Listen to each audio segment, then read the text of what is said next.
Going good. There Buckle. he is. The Opera browser makes noise when you open it now. I don't like it. Hey, in my defense, I did tell them, I know we only visit each other once a year, but you guys really need to leave before 7 so I can play my D&D. You only visit with this particular family member once a year? No, no. Oh, okay. It was a joke. Oh. It was a poor joke. Poor joke. My Made me feel like D&D an asshole. My D&D is more important than family joke. I mean, it is. But I do have family that I only see once a year, if that. So do I. I have family I only see once or twice a year. Oh, once or twice. I see how it is. It just depends on whether or not they show up for holidays. Or if they end up having shit to do. You got people spread thin across the states, don't you? No. Just here in Wisconsin. I thought you were telling me you got like a bunch of relatives all over the place. I have some family in Texas. But that's about it.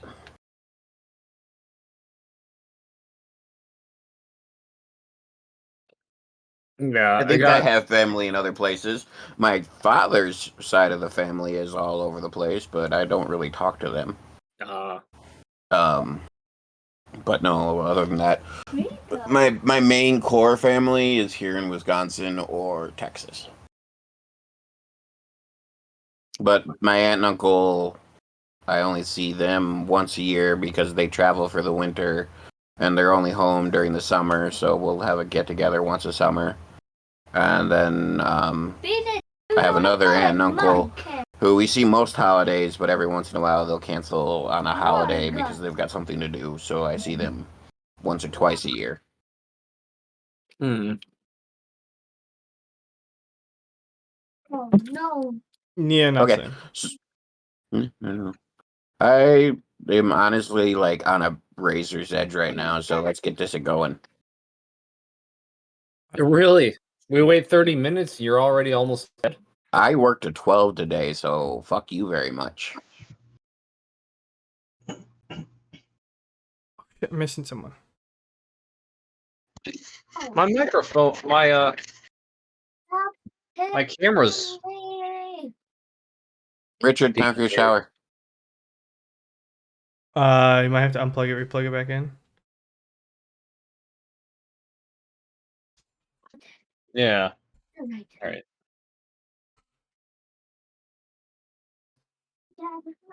That's not who I'm looking for. What?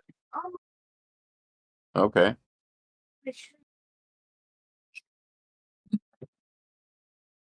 What? Did I throw anything? Why are you throwing socks at me? Doesn't your phone charger have the C? Richard, stop and go take your shower. Don't forget your undies. Love you. It's okay. Go take your shower. Uh-oh. I think Love my you. camera might be broken. I mean, if anything, you could always charge it overnight. Hi, Katie. It says hi. Dad. I see you. Katie. He sees you. Owen says hi too. Oh. Dad. Dad. Wave. What? No, never mind. She left. Oh, hey, you're in darkness. Yeah, I'm using my default laptop camera. I don't have Did you underwear. turn it off and turn it back on again? Back in the basket. I found one. On. Okay, go. Alright, I'm gonna listen. Oh. Alright. I really want to. Owen, are you situated now? I can't. I have D&D. Go. Alright. I'll try. Alright, Owen, while I'm introducing everyone, or doing the introduction, you can fuck with that and unplug and plug it back in. Sound good? Yeah, sounds good. Oh, he switched his mic too. Alright, oh. Well.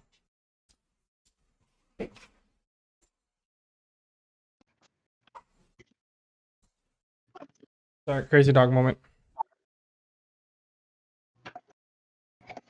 All right, check, check, check. 1, 2, 3. Let's go. Are we good? We good. I mean, And there's a dog. I'm good enough, I guess. It'll be better this session. That's fine. Can you guys hear me? Yeah. Mm-hmm. It sounds like you're in your on your webcam mic though. But like your laptop mic versus the external mic. A little How bit. do I sound? Do I still sound bad? Oh no, actually never mind. I'm mistaken. All right.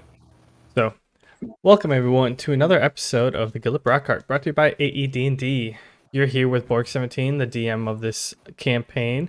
We have Knervish Blurgan playing Sven Birchjaw. We have Dying Danger playing Gale Glavinus. And we have the Man Bear playing Gnomeface. Hi. They have a couple NPCs with them, which are 2 knights and a goat named Wilhelm. And it looks like that our friend Donnie has fixed his webcam. It's looking pretty good. Hey, yeah, I did. Did you check? Was it turning it off, turn it back on? IT's #1 solution. Plug it off, plug it in. It's Plug it always on. #1. Just saying that always makes me think of IT crowd. But anyways, so we are on episode 33 today. And yeah, if you guys enjoying our episodes, leave a like, comment, rate, review, subscribe, all that good stuff. Yell at Gnomeface or yell at Manbear on YouTube. Yeah, give me a shout. Which we're still trying to figure out how to see. I thought like iTunes you can leave comments and stuff, but I have to figure that out. But without that, other than that, I think we're good to go. It's going to be a short session because it's a weekday and adulting stuff happens. Anything else? No, sounds good to me. I'm ready to get started. All right.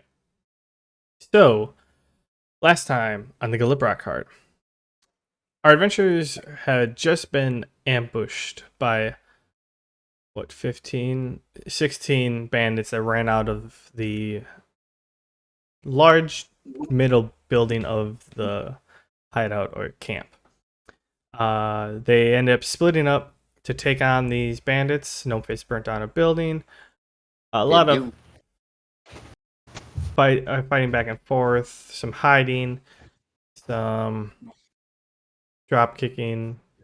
People get knocked down. But yeah, it took a while, but eventually our adventurers finished off the bandits, and that's literally where we left off. Was you just took out the final bandit because I think Manbear was falling asleep. So we are going to join you guys. Literally in the turn order or whatever, but like the final bandit has just fallen. So whoever wants to start off this session can do that. You all are right next to each other. Just how the battle went. So yeah, in terms of the scenery or the set the scene, you have the giant building. In front of that, there's the giant bonfire, bodies littered around, and then some of you know, but like behind the building, there's a bunch more bodies back there, and then behind and to the right, that's where the building was burnt down. I mean, I'm just paranoid. We just saw some guy disappear in a cloud of smoke, and we didn't actually check the inside of the building. So I'm going to do a perception. Or you saw the guy. You were the only one that technically was saw the guy disappear. Gnomeface was getting shot by the guy, but I think he was more preoccupied with not getting shot. Well, you also had like 3 or 4 bandits slashing you. So, Well, if nobody wants to do anything first, I would like to do a perception check while deactivating my modify abilities. You're not in combat, so I allow it. Oh, that You failed to deactivate your modify ability. I don't know what you were rolling for. add 9. Add 4 to that. That's a 9. What are you I'm looking just- for? Just are there any sounds coming from inside the building? Does it sound like I hear anything besides the bonfire? You don't hear anything out of the ordinary. In All right. terms of like, it's not like people are making a barricade or something like loud like that. Like the building is there. You don't hear necessarily anything coming from it. The bonfire is kind of loud, but still, like That's all I'm doing. I deactivate my abilities and I just look around. Is that all of them? I No certainly face hope right so. there. I think so. I'm kind of like I'm wounded and like trying not to bleed out right now, so like I kind of collapse where I'm standing,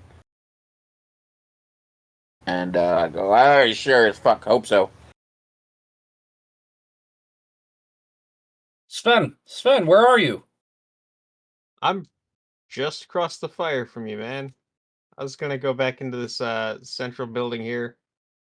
I worked up an appetite. I wouldn't mind helping myself to whatever they have in there. Oh, not a bad idea. No face. You're not at least gonna loot these corpses as you prefer to do to dead bodies? I go, "Your knight's honor will make you share with me." I As I object. try to breathe. Leading the witness.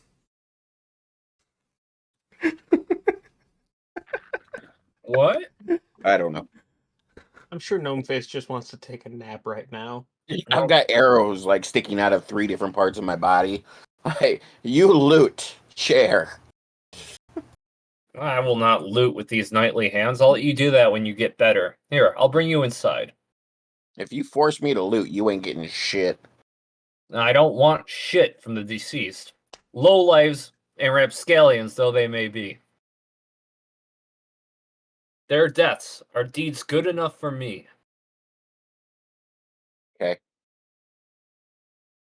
Well, Okay.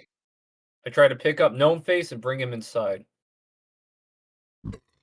Do you let him? Yeah. Yeah. Like I said, I'm bleeding profusely. You do that. Yeah, Okay. you pick up No Face, and he wouldn't say it's like lifting a toddler, but he's not that's big enough for you to bridal carry over like through the mantle type of thing. But he's somewhere in between there. Well, I'm only like 2.5 foot tall or 3 foot tall or something like that. This is Okay, awkward. fine. This is like, Then you're holding Yeah, him it'd like be a toddler. carrying a small child, especially if you're, Gale. Like, Gale's got the muscles. You can do it. You're holding him like a toddler, just popped up on the side, like on your. I will admit, it is awkward. It's like carrying a child with the proportions of a man. That's accurate. Um. Okay, so all of you are heading inside. Yeah. Are both your knights going in? One of them, or was one of them staying out? Jones Jackson, coming with us. Now is not the time for vigilance. Now is the time for recovery. We are all battered and bruised from this. We'll close the door. And that will be the defense that we need until we're better. All right. So you all head inside, Mm-hmm. and I will bring you all to the map.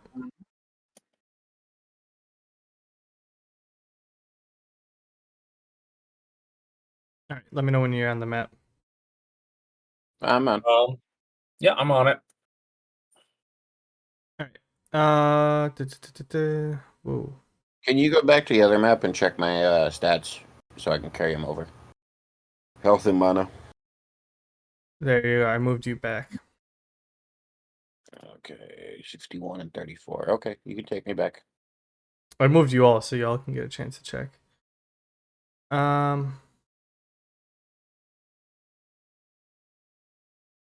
I have to make some stuff visually. Okay.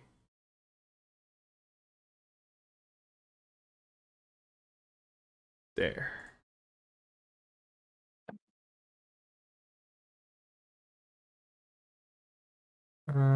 Shit. Oh, you can. Okay. Yep, we're good.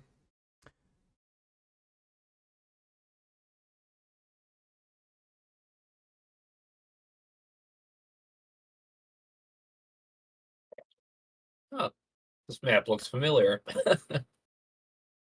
Don't know what you're talking about.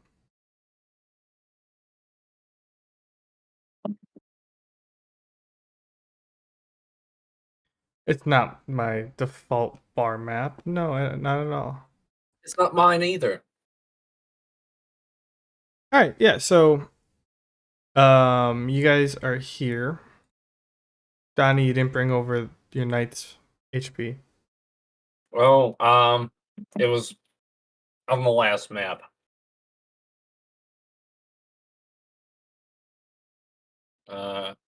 Please wait. Oh, yeah, Jackson is bad. He's real bad. He's at 20 out of 140. Jones is 93 out of 140. All right, bringing you back.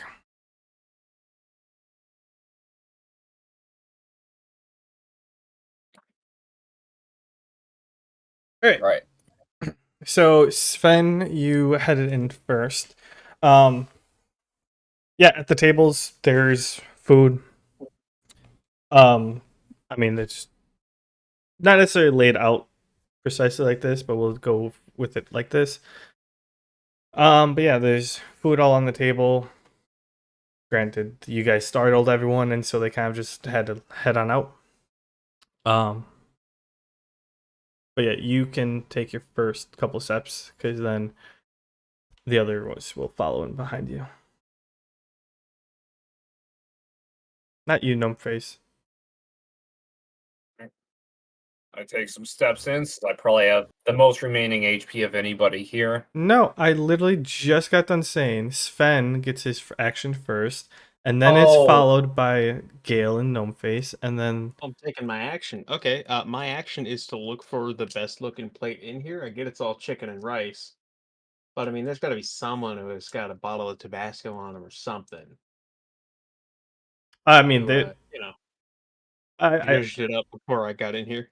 I'd say like this one, like the middle table, like that you see a couple big plates, and like they have a.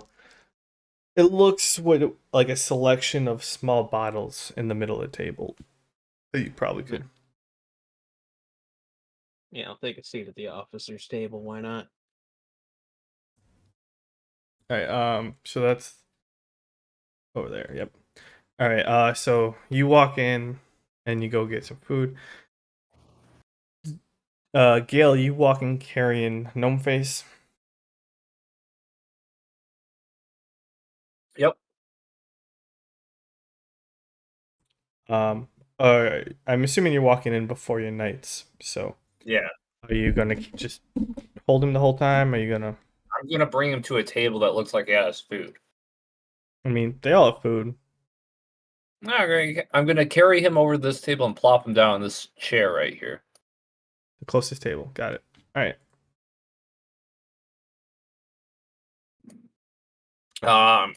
When Jackson gets in, I'm gonna have him sit down on the other end. I mean, I was just letting you take your pick on for yourself and which food you wanted. But yeah, Jackson can come in. Jones can come in. Y'all can sit down now. I mean, I just Okay. was saying that you guys came in a specific order. At this point, Once the last person comes in, you guys are free to act and talk and discuss on your own terms. Okay. At each table, I am just gonna take some paces around, just checking the place. For all I know, they could have hostages here, so just gonna open some doors and peek in while everybody's settling down. Okay. Reveal area. That is a doorway that you just walked up to. It's hard to see the fog away part. Well, I knew it was a doorway because I'd used this map on one of my games. Oh, yeah, probably. Roll a reflex check.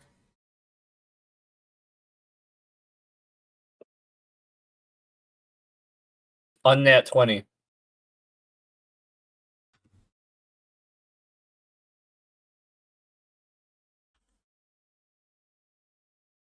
Where's the buttons? You take 5 points of damage. You open the door, and immediately a fist comes out, punches you in the chest, and you get taken aback by that. What stands before you? I need to zoom in a little bit. Reveal areas. What stands before you is like a 7-foot tall, looks like burly, kind of like a half orc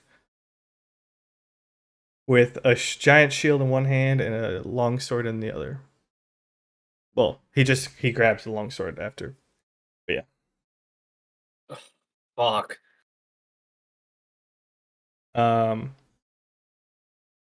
I'd assume it was loud enough that the rest of you heard that. Mm-hmm. Yeah, can I, as a reaction, throw a fork at the guy, figuring that's the only thing I've got in my hand? Sure. I don't even... No skill set, just be plus agility. Yeah. An 18 to hit, does that hit the guy? Yeah. For whatever a thrown table fork is. D4. A D4? Alright. If it was a steak Oh. knife, that probably would have been a D6, but no. 3 Wouldn't he points get of a strength damage. bonus as well? For a fork? Well, he threw it, so his strength would come into play. Yeah, we can get the strength out of it. I mean, yeah. What is it? +1? It would have been a +2, but like... Okay. It's a panicked, like, salad fork thrown at a dude wearing armor. I It just chinks don't right off think of it's it, gonna but be doing a whole lot of anything. Like, it's a miracle that it found, like, some sort of chink in the armor to get into.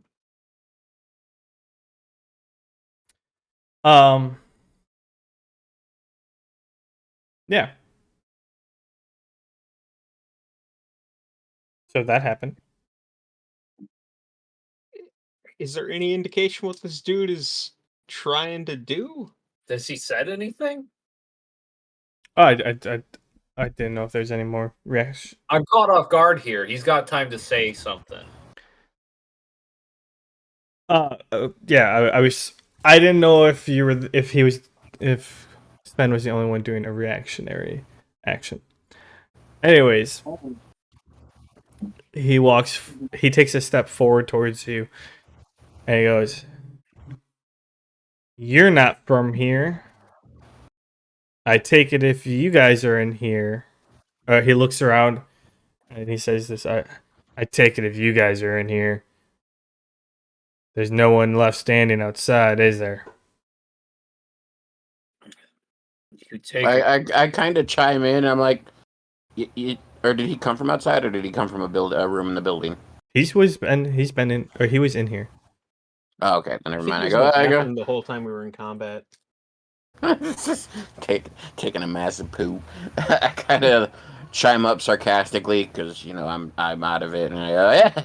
So many arrows in my body. But yes, they're dead. At the sound of that, you hear from behind you. Yeah, how would you like another one? Ah, fuck. You turn to your right to see like a 5'6", 5'8" tall, human woman bartender with a crossbow held up, pointed at you, gnome face. God damn it. I don't have enough forks for this. I don't have enough body parts for this. I kind of look at him and I go, shit. We're not looking for trouble if you're not looking to give any. This coming from the guy who drop kicked a fucker into a fire pit. Shut up, gnome face. Shut the fuck up. I'm not actually not saying that in character. Just this is not the time for Donnie Danger to be all we're peaceful, motherfucker. That would be fantastic.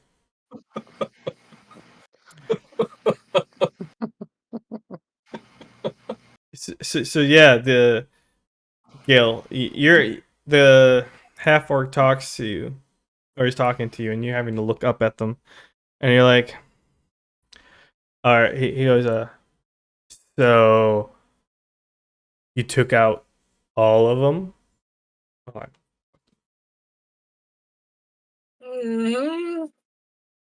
To my knowledge, I try to bluff, I guess, since I'm aware of at least one that may have gone away. I mean, you can roll for it if you want. I mean, look, in your defense, we killed all the ones who didn't run away like little bitches. 13. He's a little skeptical, but he's like, I mean, they weren't the best bandits, but I thought that between the 16 of them, between the 16 of them, they could have handled 5 adventurers. For 2 adventurers, actually. No, Sven doesn't know he's an adventurer either. I'm the only one that actually knows I'm an adventurer. Not that I want to sour the mood by correcting you, but actually, we only have one adventurer here. Just then you hear a mystical voice from on the other side of the room as you're Oh my talking to this god, guy. there's 3 of them. And this person's like,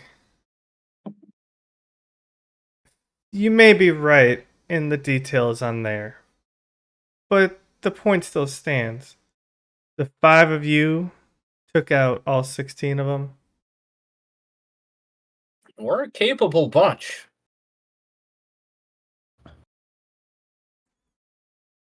I suppose if what you say is true, that is correct. It certainly is. Who are you? Who's speaking right now?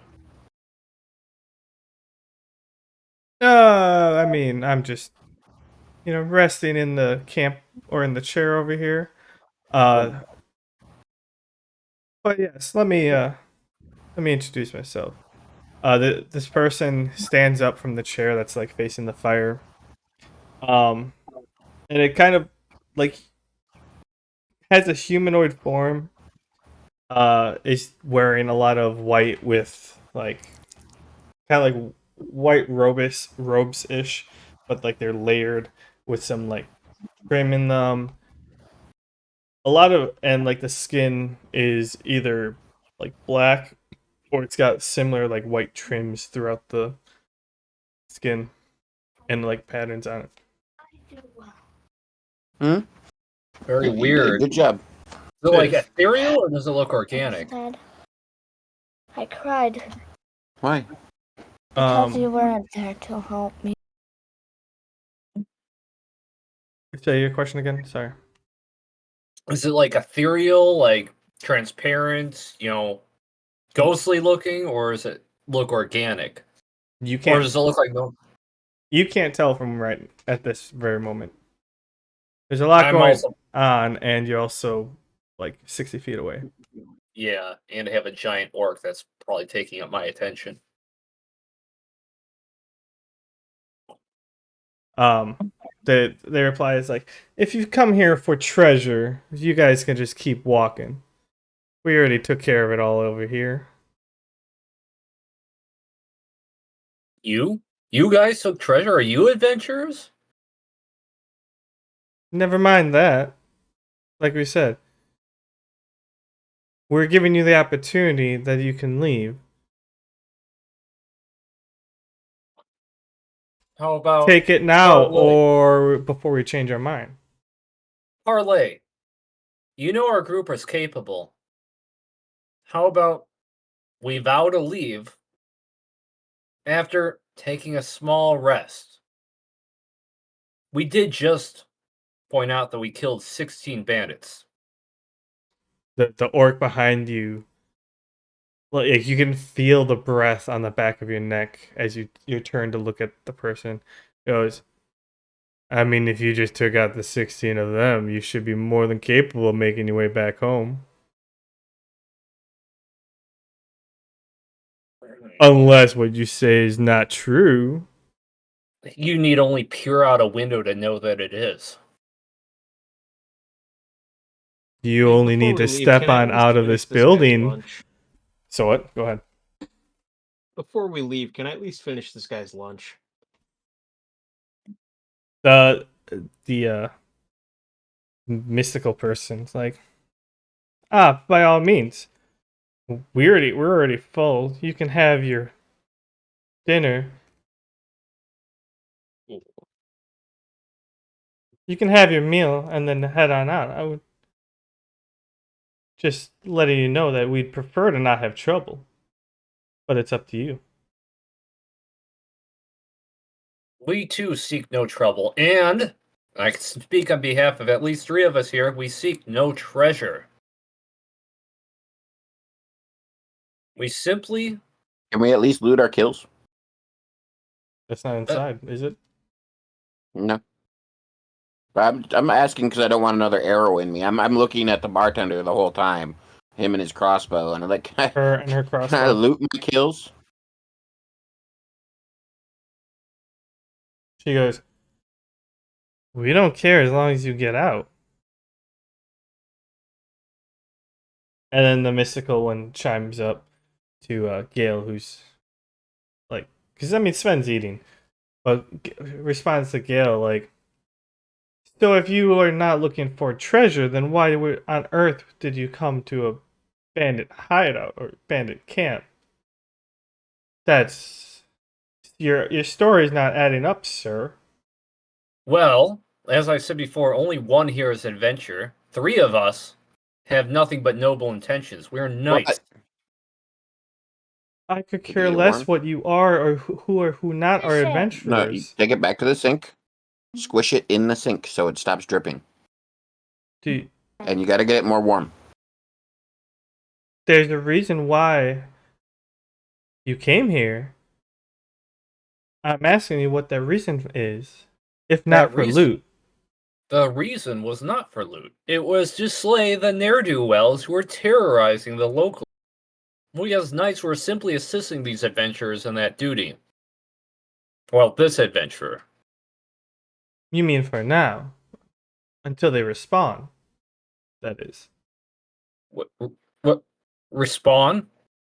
I look at the knights. Do they have any reaction to that word? No. What do you mean respawn? The person kind of like looks at like the them and the bartender share a look at it and like until they come back, until they It's impossible. reappear. We killed them. Yeah. No, we slew them thoroughly. You've They never. can't. What happens? What do you think happens when you go hunting and you kill an animal, and then you go back hunting there the next day and the animal's right back there? They just magically reappear. I thought those were just population control reasons that we were hiring adventurers to take care of.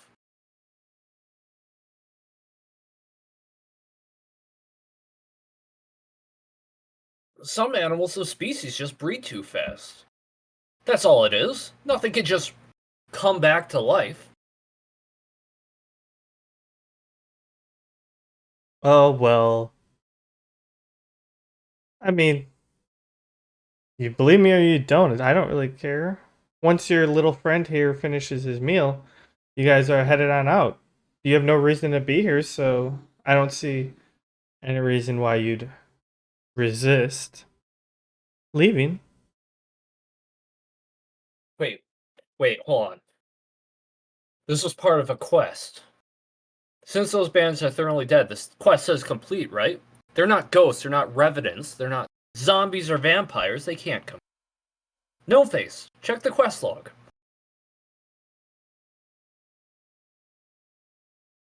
It just says kill bandits. Doesn't say anything about anything else. And respawning is a very, very common aspect. Whether you're an adventurer or not, you should know about respawn. No face, roll a wisdom check. I've already run dungeons. I know about respawn. Let me touch it. I have to know if it's hot enough or not. It's still cold, buddy. It's got to be hot.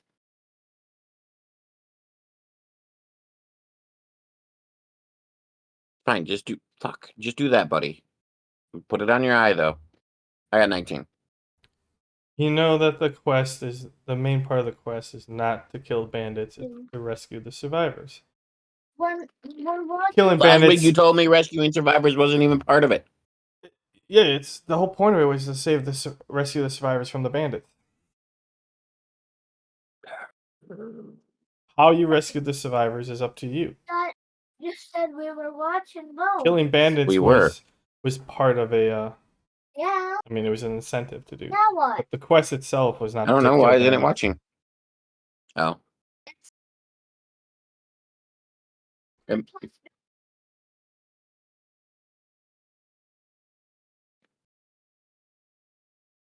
Just play your game. Sorry, guys. Oh, you're good. Okay, so to answer, I go, well, apparently the bandits are just secondary. We're supposed to find the survivors. Okay, so we need to protect them from these reviving bandits. I turned my head to Robes up here, mouthful of chicken still, just like, hey, you know where they're at? These survivors. I'm gonna give all of you a hint. Like 2 episodes ago. All right. The people we met on the shore. Yeah. We helped them by killing all the bandits. They kind of pointed at us here. Yeah, anyway. they really did point us this way. But we also did promise to go back to them after we killed the bandits and help them get to town. It's true, we did promise that. Yeah. There we go. Yes, so you guys know exactly where the survivors are. When? And you guys finished killing the bandits. Very, very well. Very well. All this talk of respawning is peculiar. You lot are as well, but if so willing, we will be on our way. Fellows, are you feeling fine enough to walk out these doors and start looting? I guess. I know, we haven't had time to rest. But now is not the time for conversation. Now is the time for a tactical retreat. Yeah, I mean, I wouldn't want them all respawning while we're in the middle of a nap. Don't say that. That's not possible. We be just rough. killed them. As you guys are The chatting, first day we left for Akasai, we went to a place that spawned skeletons. That thing kept respawning and respawning. That was a True. special Just training. skeletons with more meat. It was a special training thing. Have you never run a dungeon in this entire world? You knights must run dungeons. They respawn. How do you think they keep filling up with monsters? Why would we run dungeons? Those are for adventurers. for experience. Wait, why are those just for adventurers? They're not. At this point, you guys hear like a little extra crackle of like fire, and your attention is drawn to the mystical one, who's now holding a fireball What's up? above their hand, with like flames kind of wrapping down their arm, but they're kind of like feeding into the fire. And Ooh. you hear if you guys I'm very could sorry, but finish I your can't. conversation outside, that'd be much Uh, appreciated. One moment, please, guys. What is it? Do the neighbors have a cat that looks like mine? Yeah, they do. Okay. I think these three were All having right, some sort thank of you. a private moment before we got here. I think Oh, Sorry one of them about was that. one of them was definitely pooping. I'm For back. sure. Anyways, the mystical one said.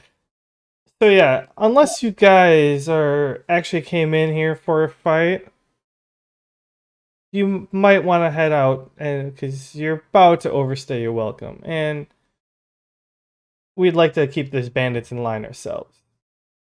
You guys can finish your conversation outside. So I perk up and I go, when I see the fire wrap around its hand, I go, we'll leave. But can I add you? Because that's neat, and I want to learn how to do that.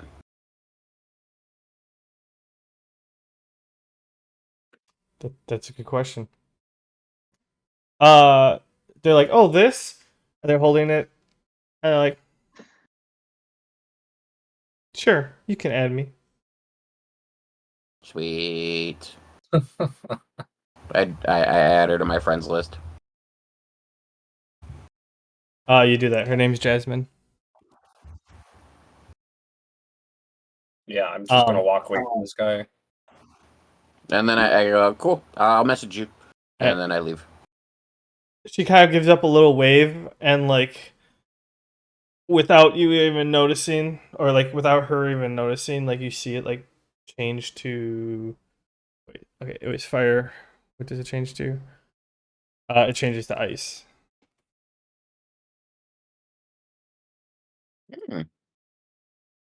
Why is everything freaking capital and bolded? I just want to type. Whatever. Did you click too many buttons?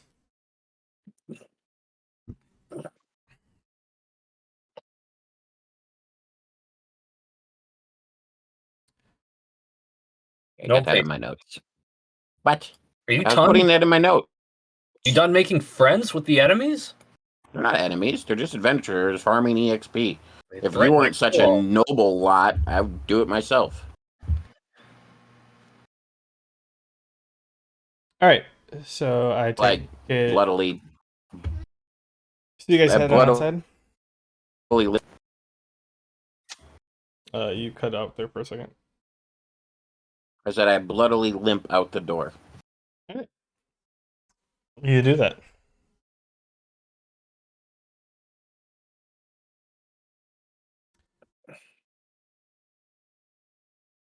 So you are now back outside. Yeah, I guess. It's not like that warm anyway. I start looting bodies. Okay. Kind of like chat and like. So you seem to know about this respawning thing. So if a knight dies, does he just come back?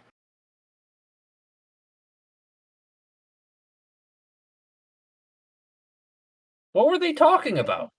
I'm playing the game. Are you asking me while I loot, or are you asking Sven? Yeah, I mean, you clearly know more about it. You were basically saying it's a normal thing while they were talking to us. I kind of, while I'm looting the bodies, I look at them. I go, I don't know about NPCs, but yeah, mobs, basic mobs, they respawn all the damn time. Knights and NPCs aren't really basic mobs, so I'm doubtful that they'll respawn if they die. But goblins, wargs, those things are all mobs.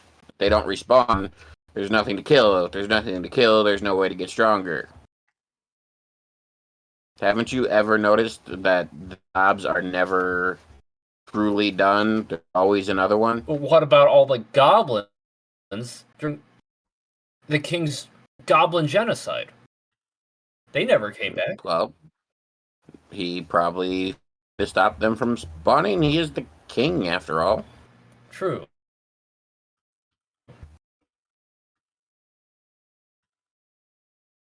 Hmm. Okay, what do I roll for loot? I don't know. You're DM. Hang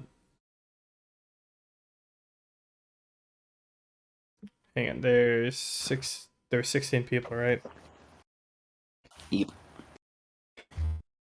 While you guys are talking, roll 6 d20s and I'll figure out from there.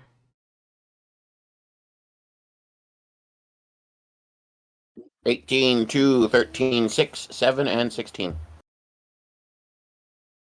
Pretty best. Couple high, couple low. Okay.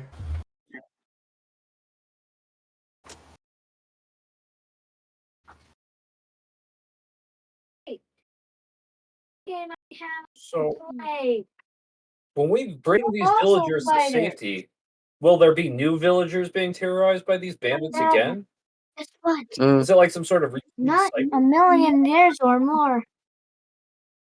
Or should I say, never played. Yeah, you haven't played that one in a while. Fighters. One of my favorite fossil games. Hey, Gnome see, Face, he's I'm trying to right. talk to you. I know. Oh, sorry, I have a boy also in my ear. What? So when we bring these villagers to safety, will new villagers appear in their place being by these bandits? Is it a never-ending Again. cycle? Again, NPCs, I don't know about. The bandits, they'll be back. Whether another group of NPCs wants and tries to create a village, I don't know. I just know that mobs respawn. This group of hunters, the three in there, adventurers, are farming this spawn point for EXP.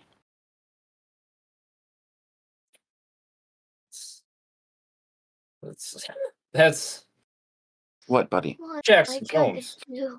I don't know. Are you familiar with this My phenomenon? game has Am I the only one who's run. never experienced this? One battery left. So go plug it in. It's almost bedtime anyway, buddy. Charger. It's upstairs. Go plug it in upstairs and then come back down. It's almost bedtime. It down here. Mm-hmm.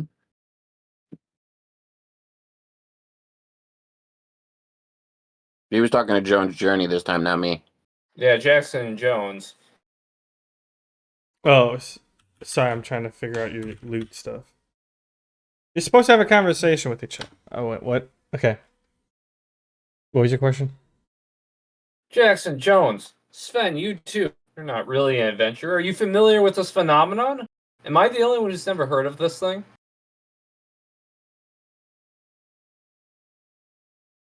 I mean, things come back. I've seen it. I don't know what it means, but you know. The knights kind of just respond like, we're just following orders, sir. I don't know what you want us to tell you.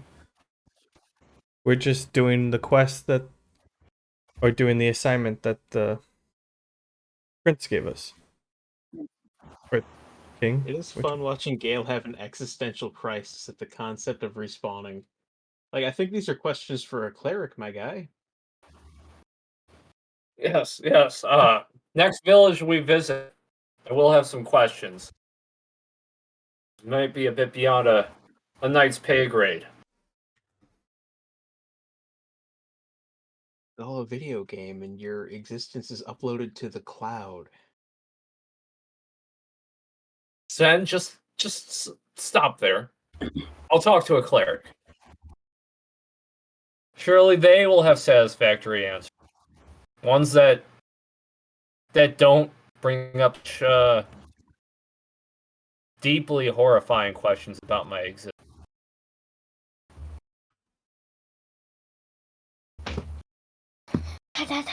Let's see. It's to keep it there, Mm-hmm. and then when you plug in, you can do that. Okay. Yes, that's right, knights. We need to have faith in King Albert, Prince Jeremiah. Dad. A night's duty is it's No, a solid, We unwavering. do have a game. It There's a reason does for everything we do. matter. There's no reason to question any. Ugh. These bandits are dead. They won't harm any villagers anymore.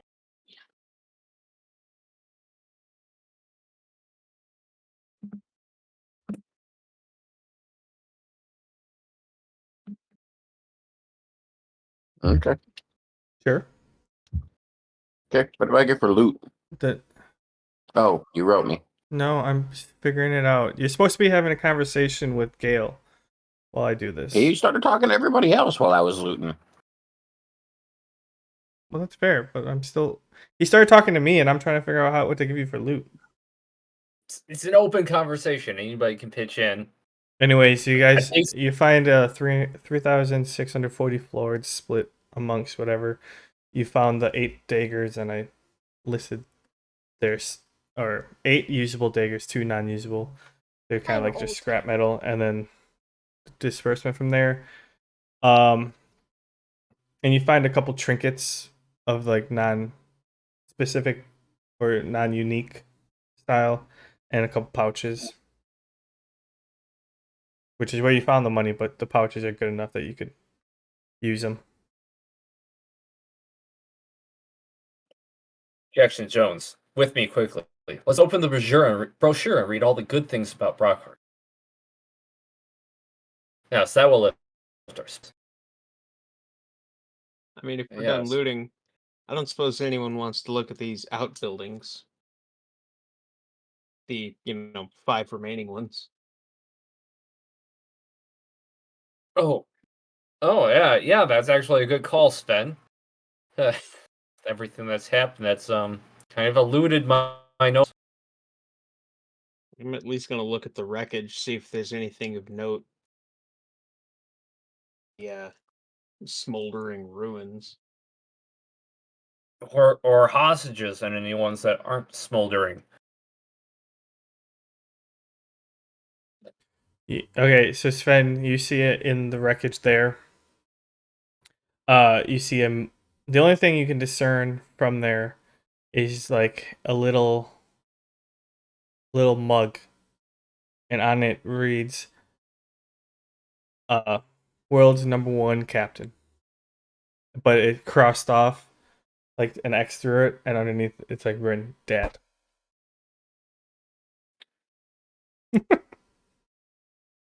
Oh, fuck. That's all. That's what Sven finds. Sometimes you make an orphan. Like these things happen. It's a normal thing. Welcome to the world of adventuring. Totally fine. All right, well, I'm just gonna leave that where it is. No need to bum anyone else out. I'm just gonna move on to the next building. In terms of hostages or stuff, yeah, neither one you see any of that. These buildings look empty. I mean, they look like people live in them, but no life is in them currently. So, All right. whoever does live in it is somewhere else at the moment. My name, But other than There? that, there's not really anything to see. The only victim individuals in this questline are on the beach still, probably waiting for us. I'm sure in one of these buildings, under one of the beds, there's a kid cowering who doesn't have a dad anymore. But we can ignore that and move on, and help those guys get to Brockheart. Yeah. D, Everything's fine. This is okay. Everything's cool. and O. I'm okay. That's a weird thing to say, Sven, but yeah.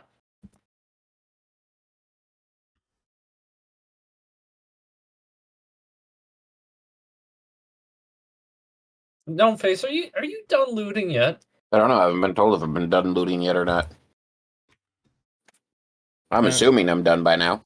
Did you write down the stuff that you have already? Are those actually my... I asked if you wrote it down, and you're like, no, I'm figuring stuff out.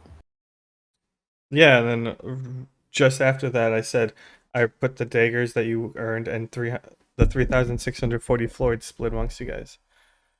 And you found some pouches. Part of it had the Floyds in it, but you have like 6 of them that are usable. If you'd like to take those, and then I'm finishing up the last bit. Okay. I got 3,640 Floyds. We can split it. Unless your nightly honor doesn't allow you to take your gains, in which case I'll just split it with Sven, and you can go shove your honor up your butthole. Nope. I got 8 used daggers, 2 that are broken. Again, I'm willing to split.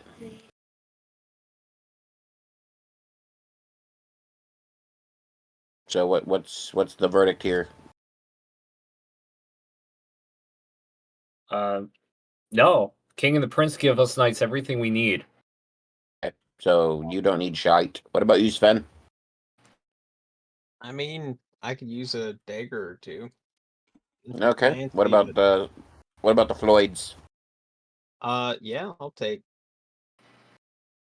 Go Let's say a halvesies? third. I'll take a third of it. You did You more don't want to go killing than I halvesies? did. Yeah, but you also shot me in the butt with one of those healing darts, so I'm cool with going halvesies. Fair. So 18, 20. No need to get in a Canadian standoff. I'll take half. Good. 18, 20 would bring me up to plus 360. Okay, and then you said you wanted a couple daggers, so um I'll give you 2 of the basic and the good one. I'll take the great, 3 of the basic, and the bad. If I can enchant the great one, I can make some decent money out of it. No complaints here.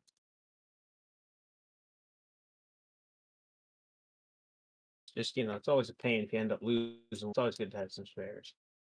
Yeah.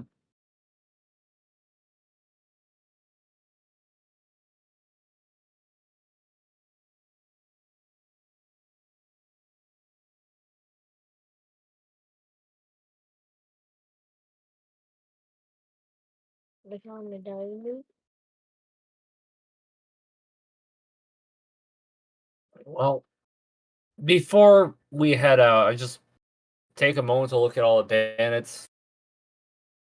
I just think to myself, they had lives, right? They made choices that brought them to a point in their lives. Bad choices. They didn't just appear out of nowhere. Right? Oh, Yeah. Gale is so gung ho and killing bandits when he walks in, and now he's shedding a tear for him when he walks out. Yeah. Like I actually say something similar. I walked in here with the whole intention of killing all of them. And now apparently you have some emotional crisis. Wait till Not you over find out them. goblins had parents. What gave you the notion that I was having a crisis? Because you're having a crisis. Respawning thing is weird, okay? Crisis.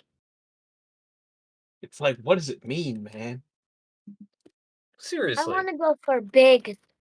No, the small ones are creeping me out now. Well, it's not all that weird when you think about it. We love the games. Is this armor part of it too now? Yeah, everything there is part of it. Okay. I go to Sven. I got 4 pieces of leather armor. 2 bad, 1 good, 1 basic. You want some? Yeah, that'd be pretty great. So I'll give you the good since I took the great, and the basic. The 4. I'll take the 2 bad, and hopefully I can enhance them and get something else out of them. What the hell are universal pouches? Pouch. Well, you found money in them, which is what I said before. But they're Oh, they're okay. just they're pouches to keep stuff in. I don't know. If you have to keep a whole bunch of small stuff separate from other stuff, you might find them useful.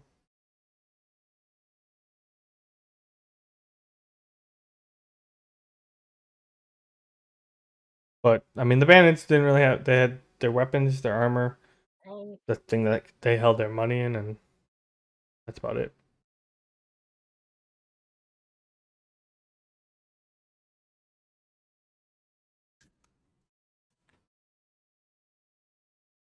Okay. Loot is split.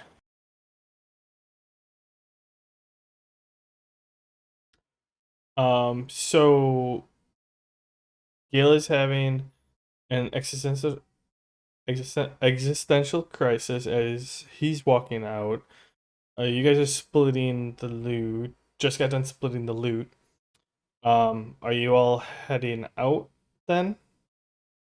Yeah, back towards the villagers. Yeah, we got villagers to help. Okay. Are you guys just taking the road, or are you guys hiding or taking like the side or the? Are you being as cautious leaving as you were coming in? I should ask. I don't see any reason to be so cautious. Okay. Yeah. You guys head on out.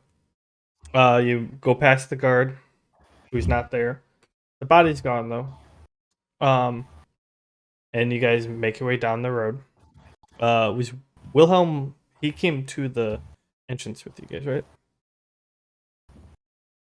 I think he was down sort of where the road tees with the main road.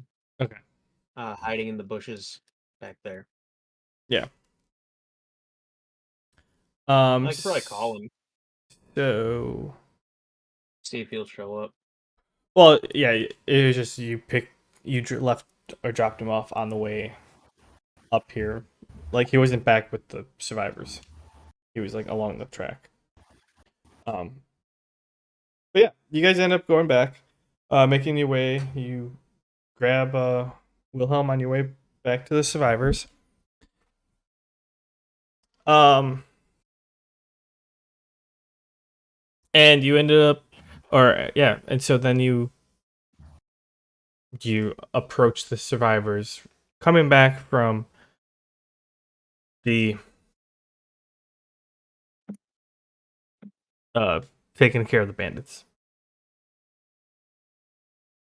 They're in the similar situation as before. They're kind of hiding, cowering a little bit.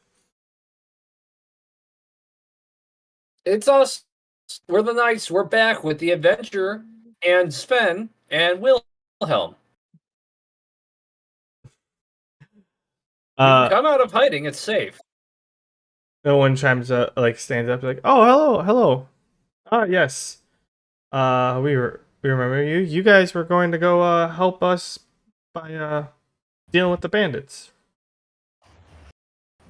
Yeah, we did. It's done.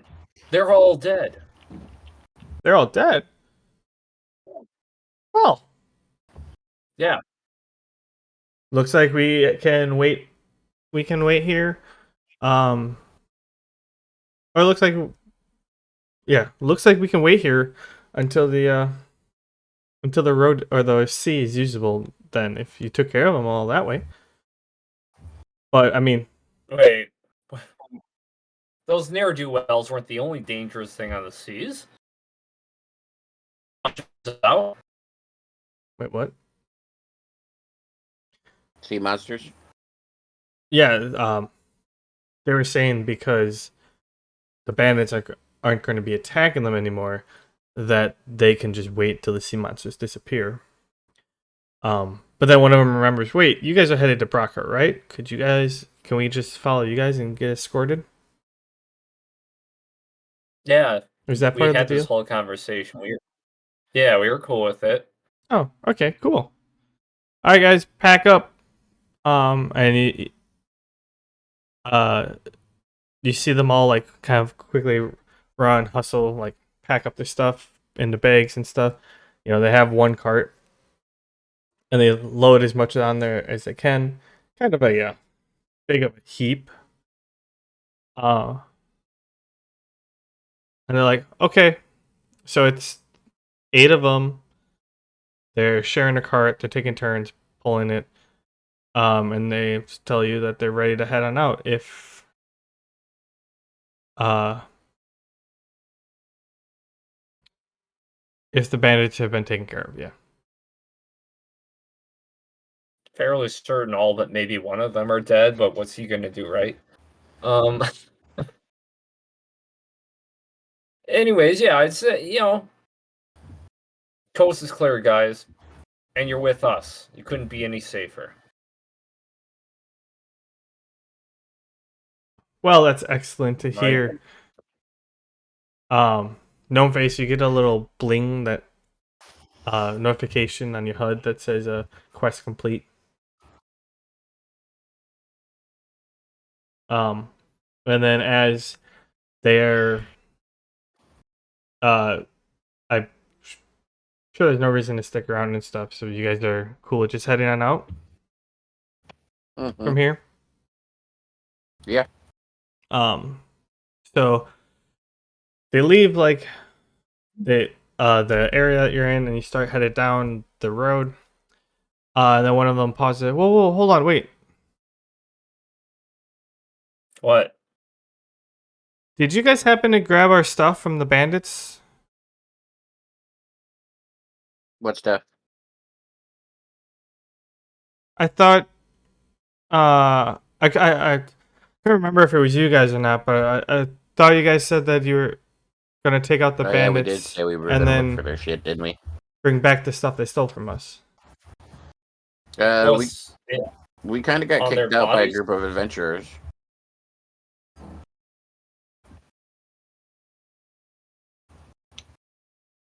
Well,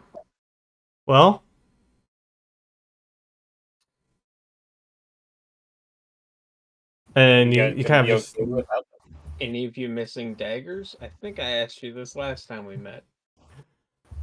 okay. What were you saying? Are you guys gonna be okay without that stuff? Bunch of them look kind of sad. Like, well, looks like we'll really be starting new. Oh, some adventurers are a real menace. They couldn't at least let us take that, huh?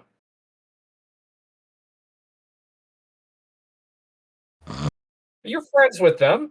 Give them a thumbs down or something, Gnome Face. Nope. And then she won't teach me that cool spell.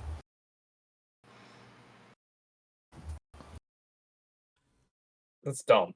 I mean, Those you can guys at least suck. send them like a description of specific, I'm assuming irreplaceable family heirlooms that Mostly. were stolen. And, if you could trade some money, maybe. Yeah, I mean, that's a little bit more important than farming XP or whatever they're doing. I say with hand quotations.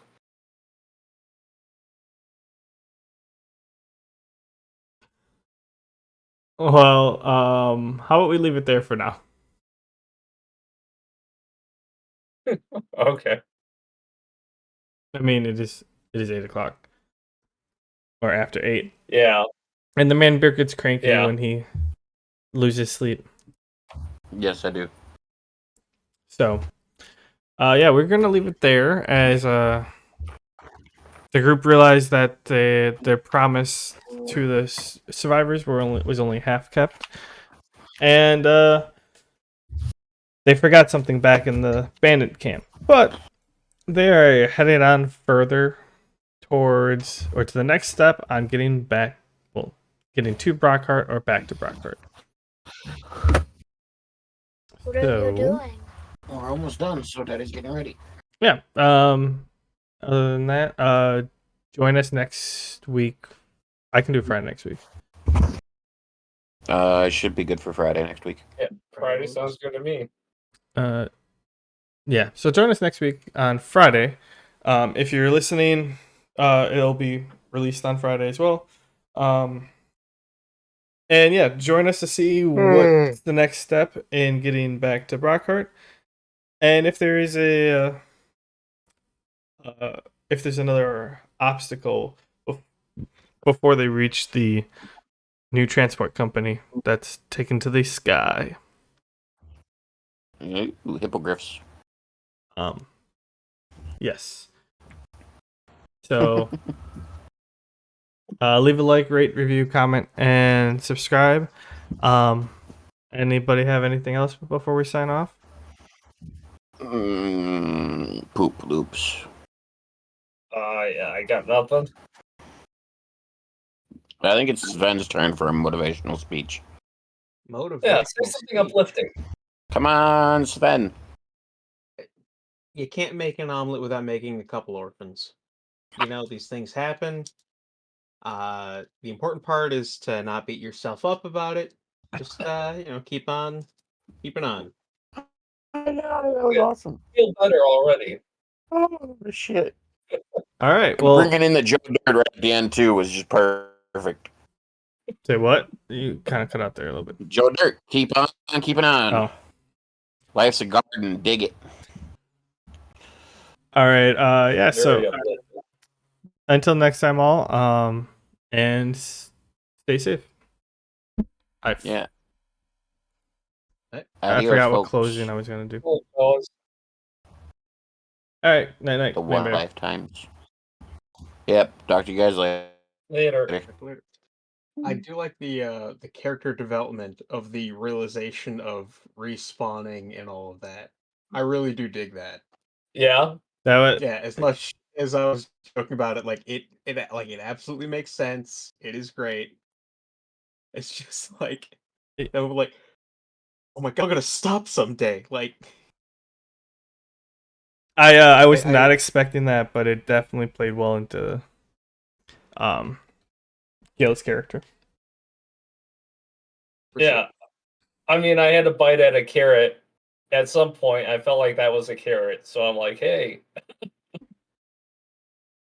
And you were too distracted by that to realize, or to be questioning the friend system again, because you did that last time.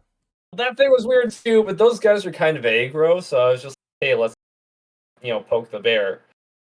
Yeah, they're real grumpy. They used to let me Yeah. finish that one guy. We were all kind of fucked up, but I did some shit when one of my knights had 20 HP, and who knows how much Gnome Face had. Oh, I'm So I'm pretty like, sure. hey, I'm pretty It's in the sure one of your 30s. knights. I just remember this one. One of your knights is supposed to have like 39 or 38, because I think when you did the flying dropkick damage or whatever, I think we both subtracted 18 points from him. There we go. And It you still go would only blue have helped a little bit, but dot. There. You think help us tell them apart? And blue dot. oh yeah, that's not bad. I mean, Jackson, red, Jones, blue. a JJ or a JA would help me more, because I can distinguish them by the picture, but the I've been looking at their legs. Like Jackson's legs are spread wide open. Kind of looks like the letter A from a distance. I mean, if you would have I picked mean, names none of that these little pictograms really works.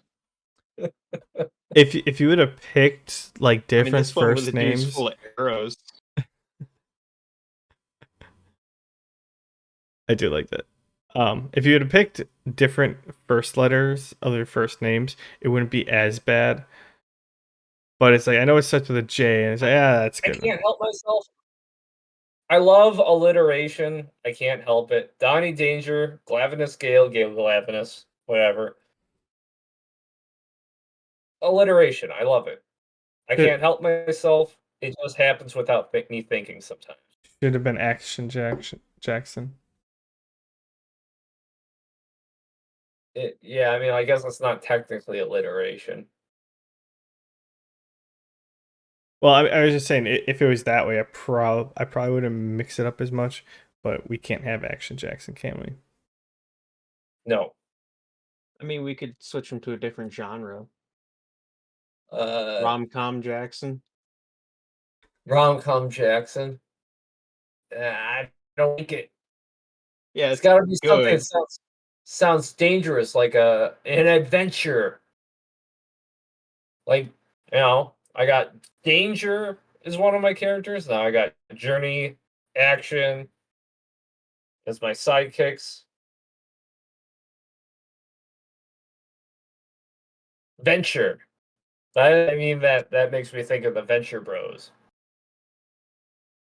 Oh yeah, I need to rewatch that whole thing to get to that movie that just came out. I haven't watched a movie yet, and I didn't the last season of Venture Bros either. It's been so long. I'm just gonna start at episode 1 and just watch the whole thing again. It's all so damn good. I haven't seen it, so yeah, I have to watch that one too. Uh, Imagine if Johnny Quest happened in the real world, Yeah, basically. I like where that. Like like all these things are never as cool as they seem, and everyone's just a little bit shitty. Yeah, everyone's a little shitty. And Every it's just like, conversation, every villainous monologue is overlaid with tones of awkwardness and insecurity. it's fantastic. I like that. But I Yeah, it really is great. I'm really upset you guys just left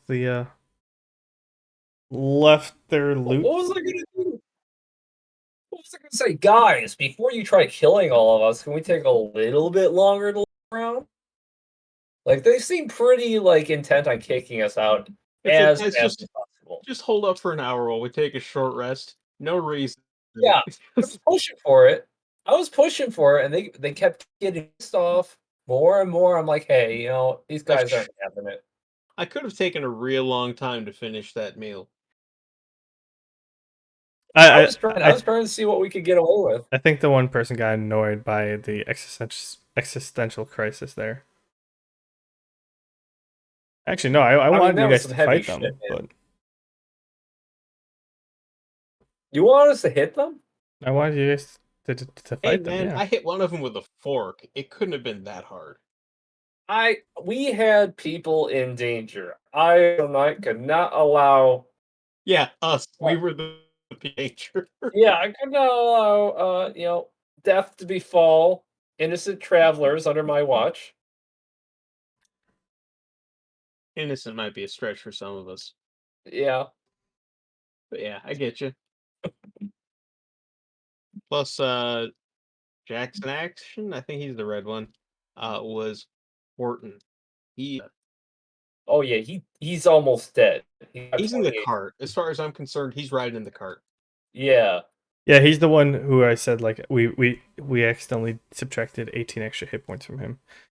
But yeah, he's still at 39 out of 100, but still, or 120. yeah. I think I was saying these guys are tanks. These guys are rocks. Nothing can hurt them. Then all of a sudden, Jackson getting hit a couple turns in a row, and it started to add up. I was just like, oh fuck. Yeah, initially I would hit out of like 5 bandit swings or like 8 bandit swings, like I would hit you once and I would roll a 2. And then it was until that last round that I actually hit you like on half of them. And over half of those hits were like on the upper 2/3 of damage wise.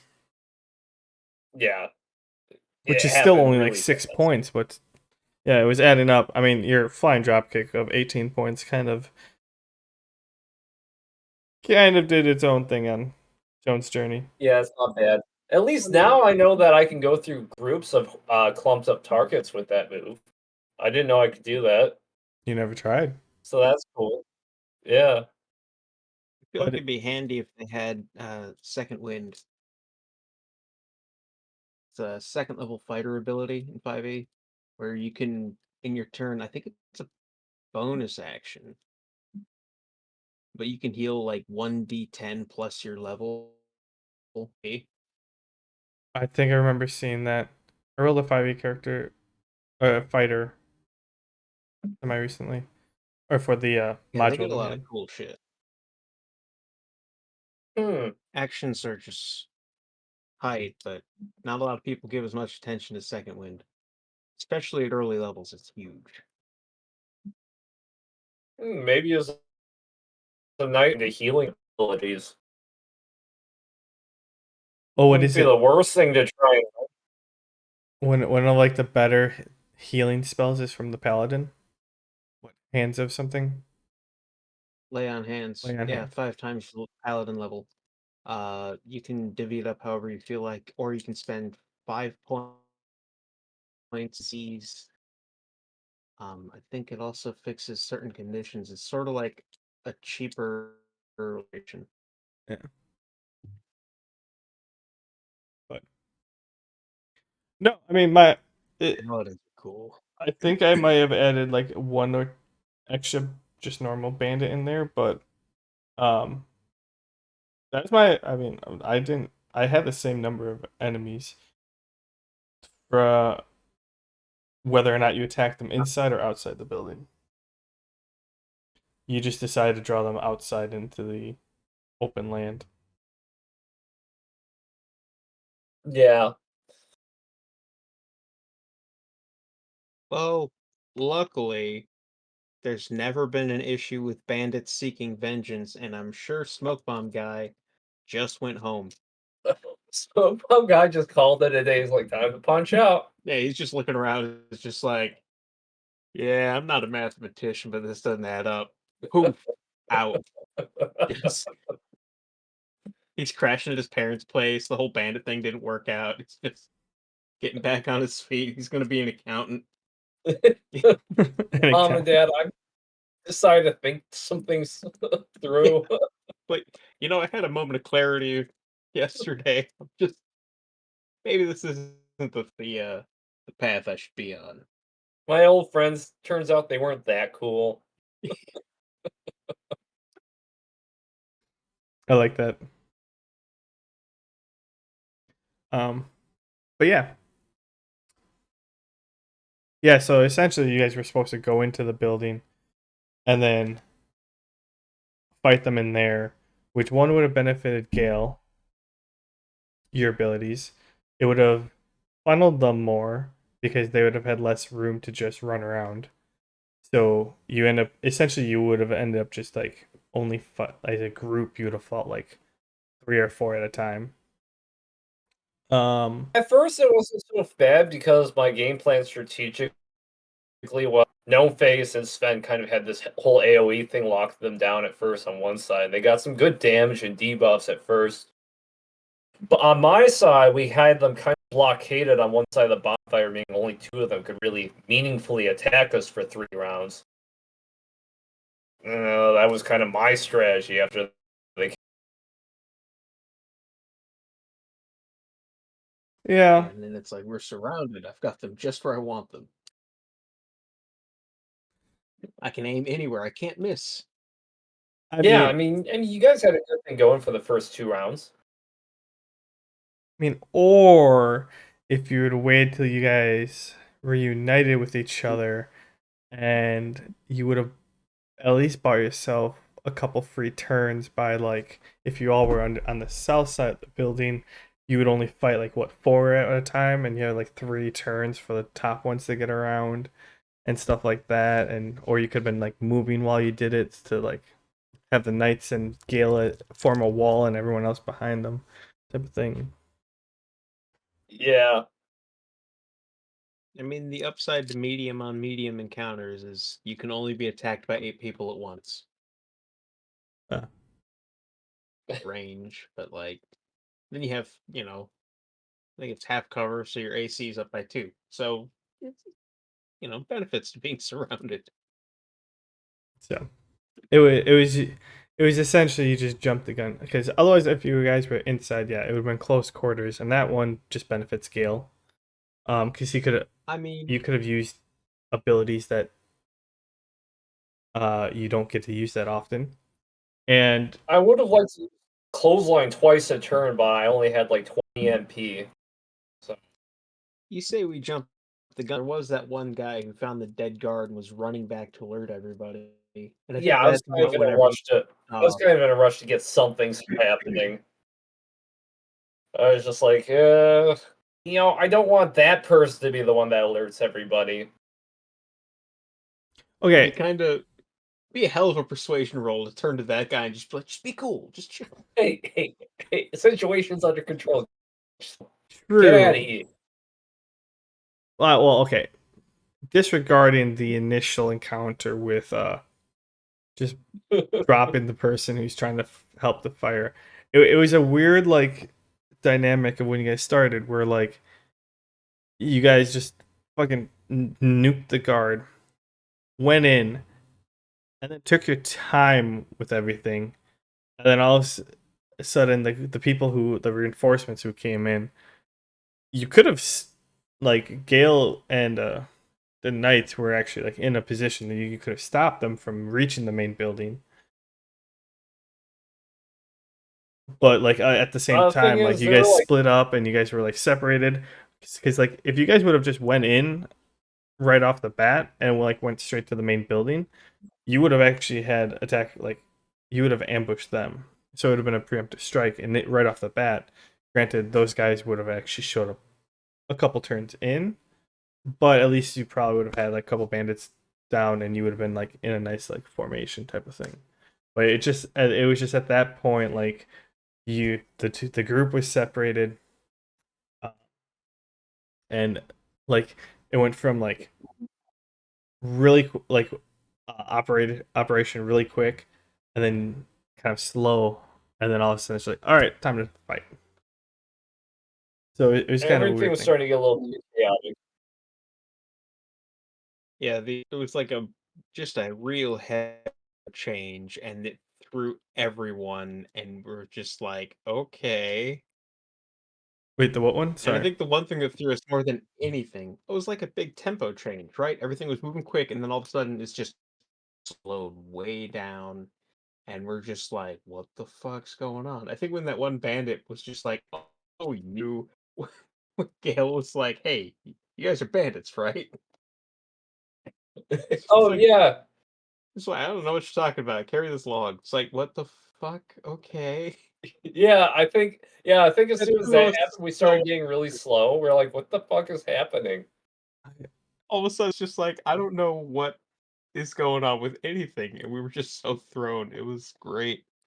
It was literally an attempt to give you guys a pass on and like show you like, oh, they went like the whole point of it was like he was telling you it's dinner time, so pretty much all the bandits are in this one building. And it was just funny because you guys were like, oh, these are the stupidest bandits ever, we're just gonna take mosey on around now, and then yeah, and then you were, And immediately, you operated so slowly that you gave time for, because I was trying to like warn you by saying, yeah, there's footsteps, you hear footsteps approaching, and you guys just decided to like, all right, let's just hide out for a minute, and then they're like, okay, well, they saw the dead guard and they're gonna go alert everyone else. I was Whoops. I was actually kind of wondering when Gnome Face like, yeah, I'm gonna burn the building down. I'm like, which one? I mean, you still wouldn't not have got the cart full of the stranded survivor stuff, but it would have made the fight a lot easier. Yeah, we got some good experience from it though. Used Florida strikes about 5 times. I used it like 6 times, but it wasn't bad. Yeah, I mean, I was literally, the whole point of that was to put Gale in a position that he could throw bandits around, grab some chairs, smash them over the heads, snap a couple necks. Like, I was setting you up for the greatest bar brawl of your life. And then you walked to the doorway and you said, "Get your asses out here, I want to fight you." And I'm like, damn it. Maybe next time. Maybe next time. I'll pick up on the hints. You don't deserve my help next time. Just have the fight start indoors from the get-go. I was trying. You never got indoors. He was. And we're just like, well, what's this camp look like? And he's just like, like a camp? What the fuck you mean? What's it look like? There's a building there. Go to the building. I was trying to get you inside. I mean, How big's this fire really? Where are these other buildings? What's this path look like? I want to jump into the fire. Okay. I mean, honestly, if you had stayed in that fire and just like Jason, just like anytime someone got close, just like haul them in, cover their mouth, and burn them to death. That would Just have been one by cool. one, they'd come out and investigate. Like, what the fuck is going on? I Something weird totally, with this fire. I totally would have done that if I could hear shit and see shit from within the fire. Oh, that would have been great.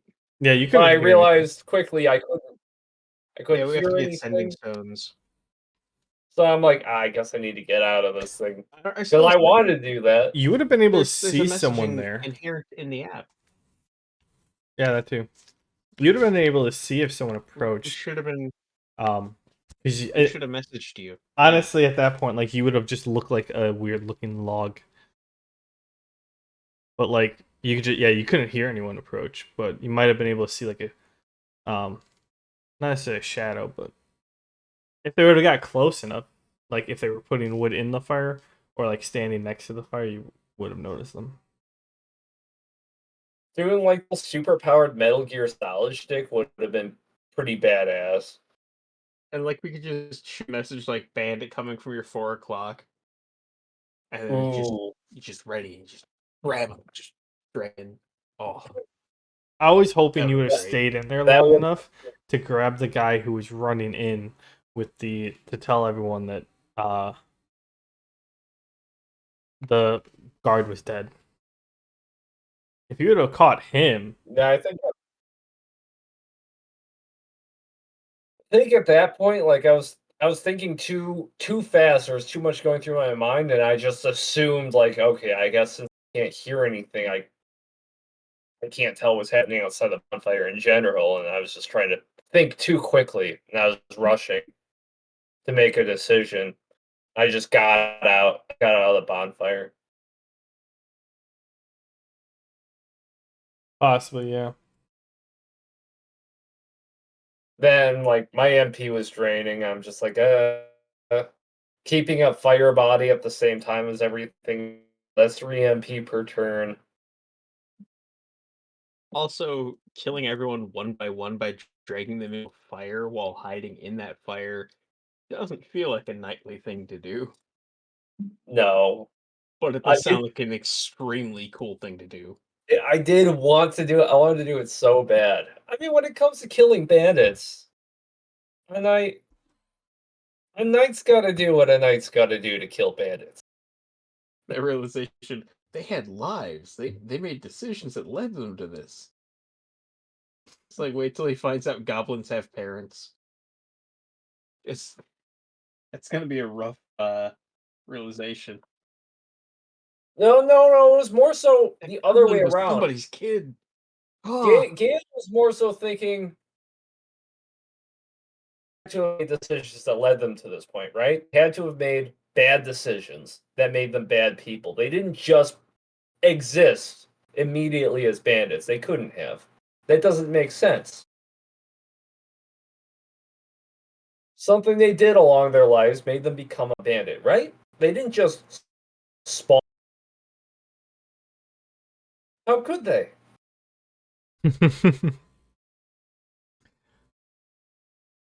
I mean that might put a that might put an indication on where you came from.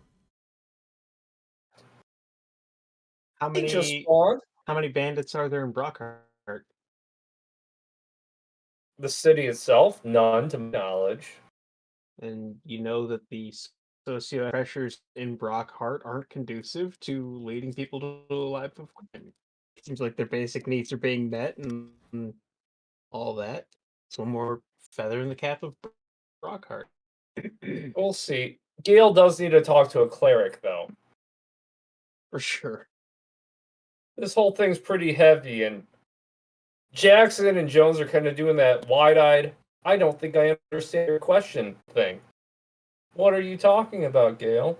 We're just doing what we're told. My answers are limited. You must ask the right questions. It's like being at work and bringing up surplus value, and people are like, "What the fuck talking about?" It's like, "Oh, right, we're not cool here. keep, keep that on the down low." Yeah, and also like Gale has dealt with other weird shit, like other knights not knowing what a friend is.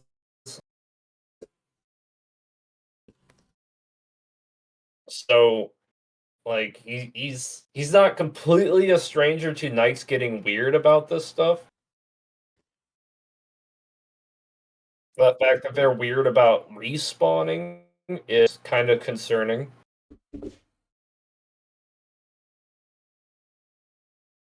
I mean, yeah. How would they tell you? Like, Yeah, in a sense, if they literally just spawned in the world, how would they be able to tell you that? Oh yeah, I didn't grow up to become a knight. I literally just spawned a knight in training. I became and will always be a level 15 knight. Or One day I whatever. woke up and it was the first day it existed, and I went straight to work. Yeah, like how fucked up is that? That's why they're like, I Like don't know these what you're are the talking things, about. these are the things Gil's thinking about. He's just like, what the fuck is any of this? It's kind It's Nope. a point comp test. of like the conscious thing. Like, I think, therefore I am.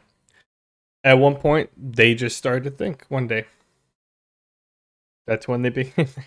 You see a tortoise on its back. Its belly roasts in the sun.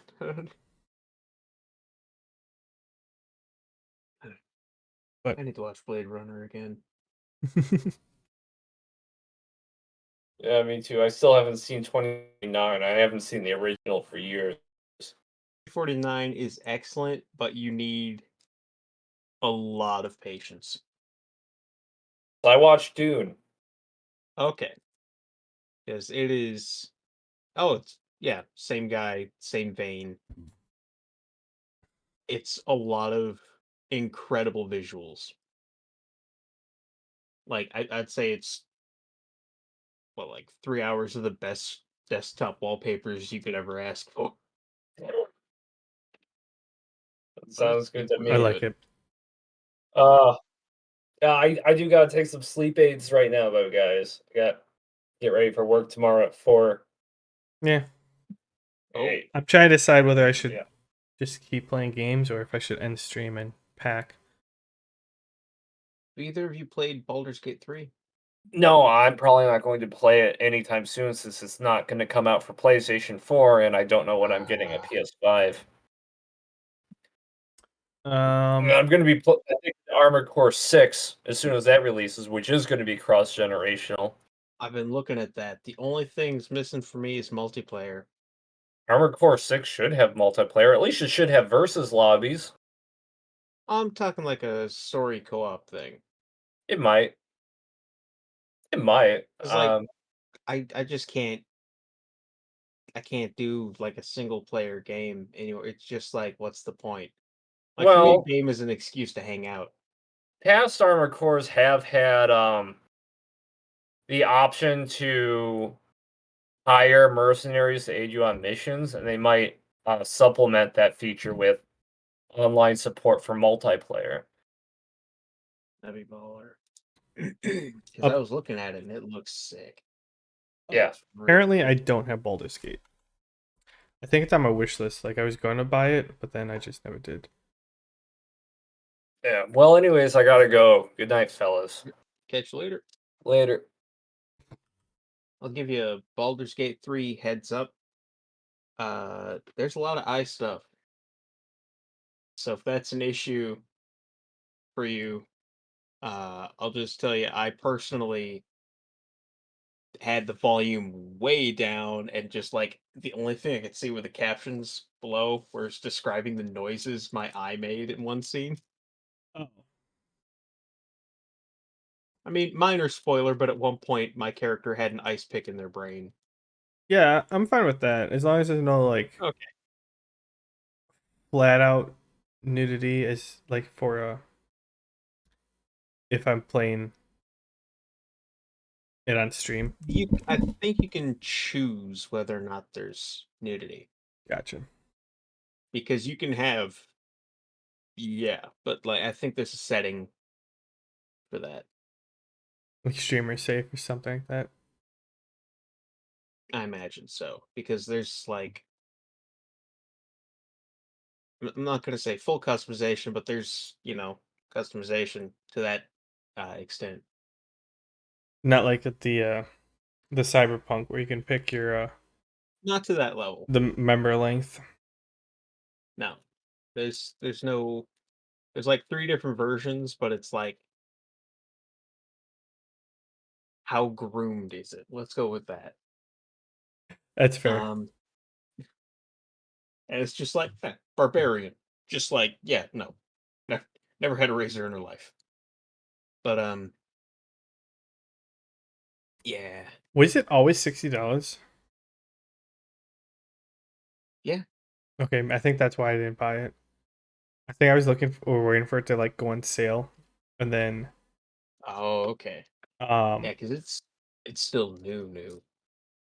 well, it was out. It was out for pre-release for a while. Yeah, it was in early access for A couple of like over years. a year, I think.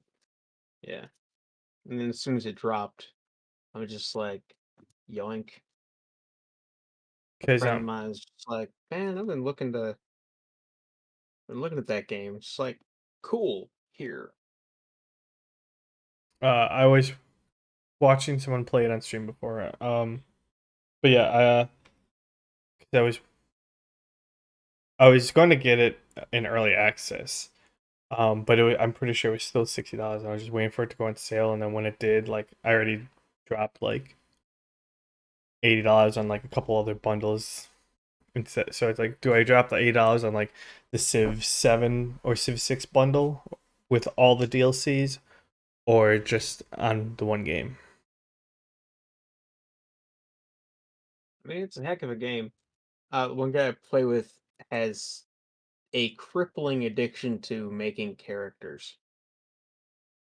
And this game is torture for him because per playthrough you make one of the four. And then the other three are the existing characters in the game. And it's just like he'll get to like level 3 and then he'll be like, "Oh, I wonder if I did this instead of that." And then he'll go back, make a new character and start again and he'll get like a few hours into the game and it's just like, "Oh, but this would be neat." And then he makes a new character and it's just torture for him. Yeah, because it goes on like the different classes. So like, do they kind of like shoehorn you, like when you make a character, they shoehorn you into like one of the four main characters or something? It's basically you make whatever character you want and then there's you fill out the rest of your team with three of these other survivors. And there's one of them's a wizard, one of them's a cleric, one of them's I don't know what the hell she is. She's annoying. I guess be rogue. Yeah, the way she slit my throat, I bet she's a rogue. Um, another one's oh, I forget what Asterion is. I want to say bard, but you come across these characters as you go through. Another one's a warlock, another one's barbarian, and they all just like chill at camp. So if you're like, this time I need a cleric and a warlock, you bring them into your party, and they automatically catch up to where you are with your level. I mean, you level them up. You choose if they stay, keep taking levels in the same class, or if they multi-class or whatever. Yeah.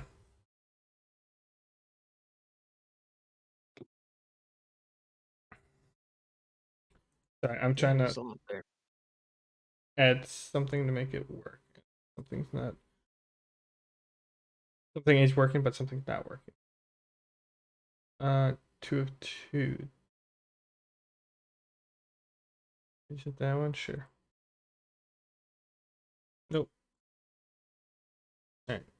I'll mess with that later.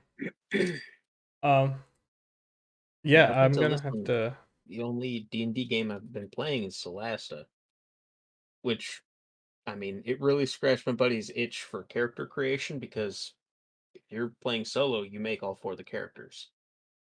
You customize them and it's all that. I like Solasta because the combat is more locked down and granular. Like, you're on this grid system. It's the rules are you get used to it. There's some limitations. There's some stuff that doesn't quite work right. But then in Baldur's Gate 3, the main thing I don't like is you can't ready an action. And that feels like it shouldn't be that hard to pull off. But it's just not a thing. And it's just like I can't quite get there. If I could just ready a swing with my axe, 'cause I know they're coming at me. Can't quite get to them, but they're gonna close that distance. Let me just wait and hack at them. Well, But no. that's not necessarily a in 5e. That's not necessarily a thing that like is in the rulebook for everyone to do. That's like more of a DM discretion type of thing, isn't it? Writing in action, I think that's a PHP thing. Wait, PHB. Player handbook. Oh, So this guy. yeah. Uh, I thought it was more of a, like a DM's Chapter discretion type. 10. I mean, DM can decide whether or not it makes sense. Um,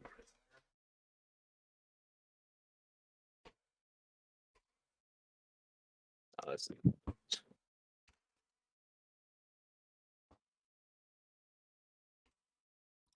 I mean, okay. So personally, I haven't dealt with it much. Yeah, it's page Ready action. 193. But basically, when you ready an action, you, the player, set the trigger and the action. So it usually takes the form of when the bandit approaches me, I'll stab him. A ready action isn't going to be like a full attack action. If you have multi attack, it's going to be a single attack. Or it could be uh, as soon as this guy starts talking, I'll cut this rope. Or once this fire gets started, I'll push a guy, or whatever. It can be whatever you want as long as there's a clear trigger and a simple action. Okay, yeah. It's just under ready. Actions in combat, it's just under ready. So yeah, to do so, you take the ready action on your turn, which lets you act using your reaction before the start of your next turn. Which makes sense. Like it's not full on double attack, but it's a Yeah, reaction. you're sacrificing your action in combat in order to use this reaction, which takes the place of an action for something that isn't exactly, viable at the moment, or for something that y'all are setting up. Yeah, so Another good one is like when my buddy drops down on his hands and knees behind this dude, I'm gonna shove him.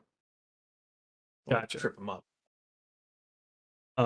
Yeah, so first you decide perceivable circumstance will trigger, then you choose the action to take a response to that trigger, or you choose to move up to your speed in response to it.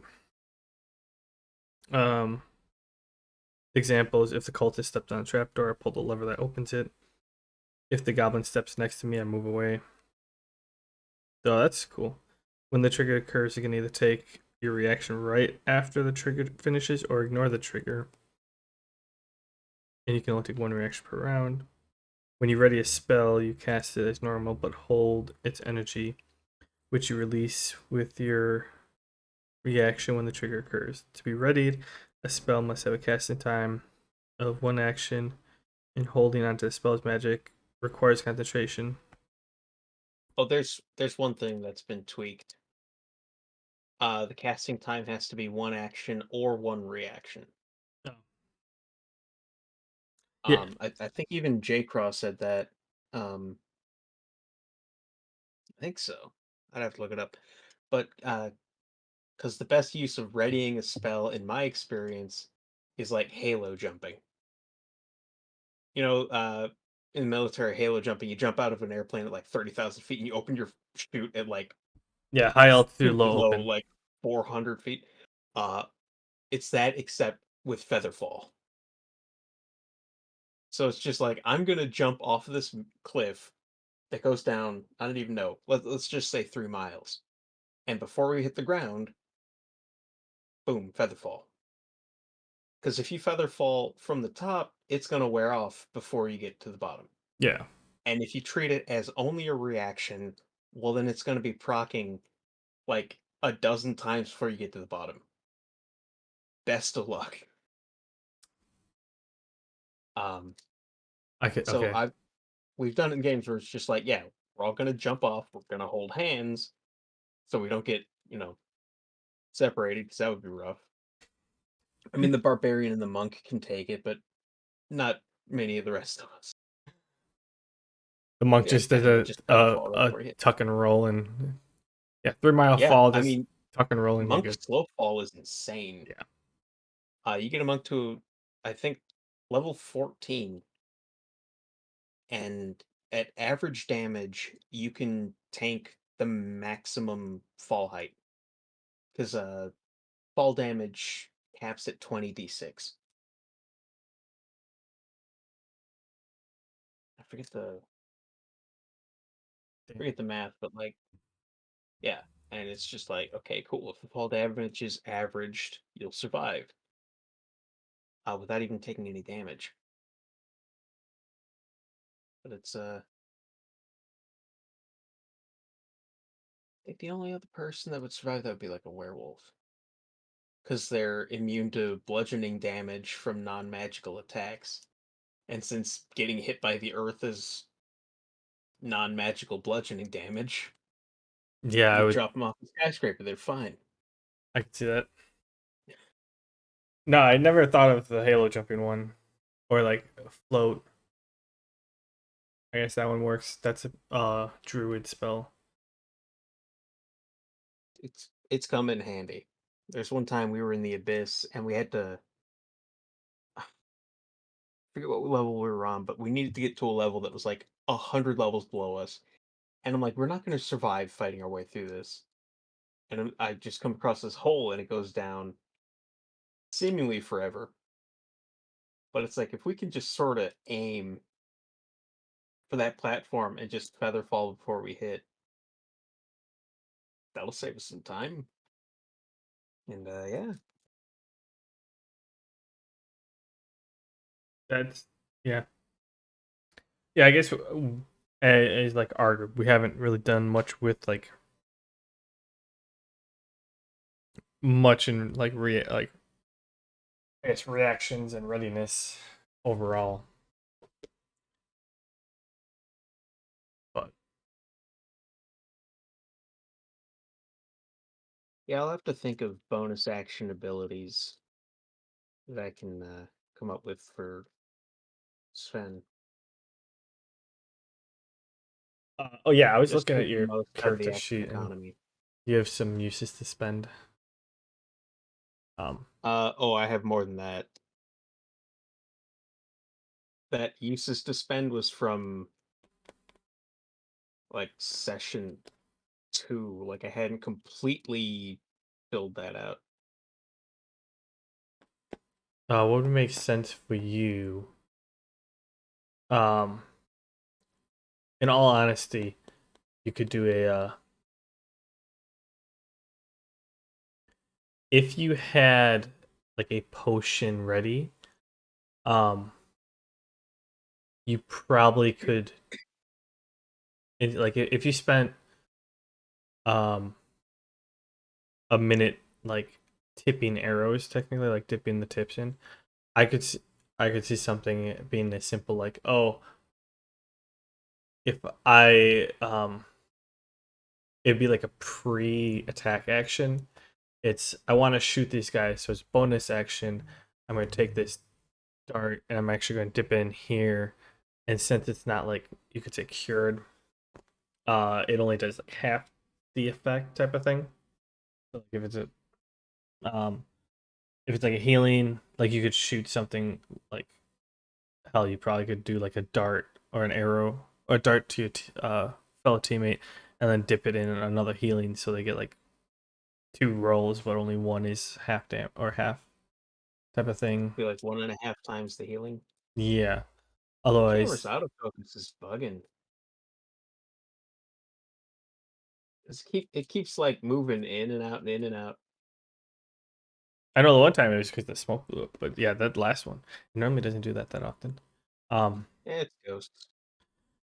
Otherwise, and I could see that like if you have a confusion one and you have because a confusion like area of effect is the same, but if you took an arrow and you dipped it in like a vial of poison for that turn, which if you had like a pouch or something that you could do like this pouch, it's good for like X amount like tips type of thing. You just have one on you that you use for pre-dips before, and then like you shoot it, so like you could dip it poison, and then you could shoot a confusion arrow and possibly poison the person you hit. If not, it still has the confusion AoE. That's kind of a way that could work. And I mean, that makes sense because a lot of tables treat potions as a bonus action.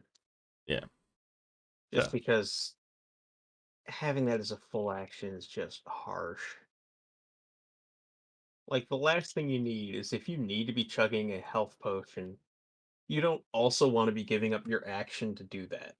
Because times are dire. yeah. Most people are like, ah, it's fine, just chug it, it's a bonus action. Um, so that would be one. Like, you would have to have the ingredients and like spare arrows ahead of time, easily done. Or we said it had to be an arrow. It could be a dagger that you decide, a throwing knife if you wanted to delve in those or stuff like that. Um, Otherwise, bonus actions for you. Um, I'll have to look at other sort of classes and what sort of things they have. I think the closest class to what Sven is Ranger. So, I mean, you could probably look at the hunter. Ranger's got Actually, better. Ranger has gotten better. Ranger's gotten better.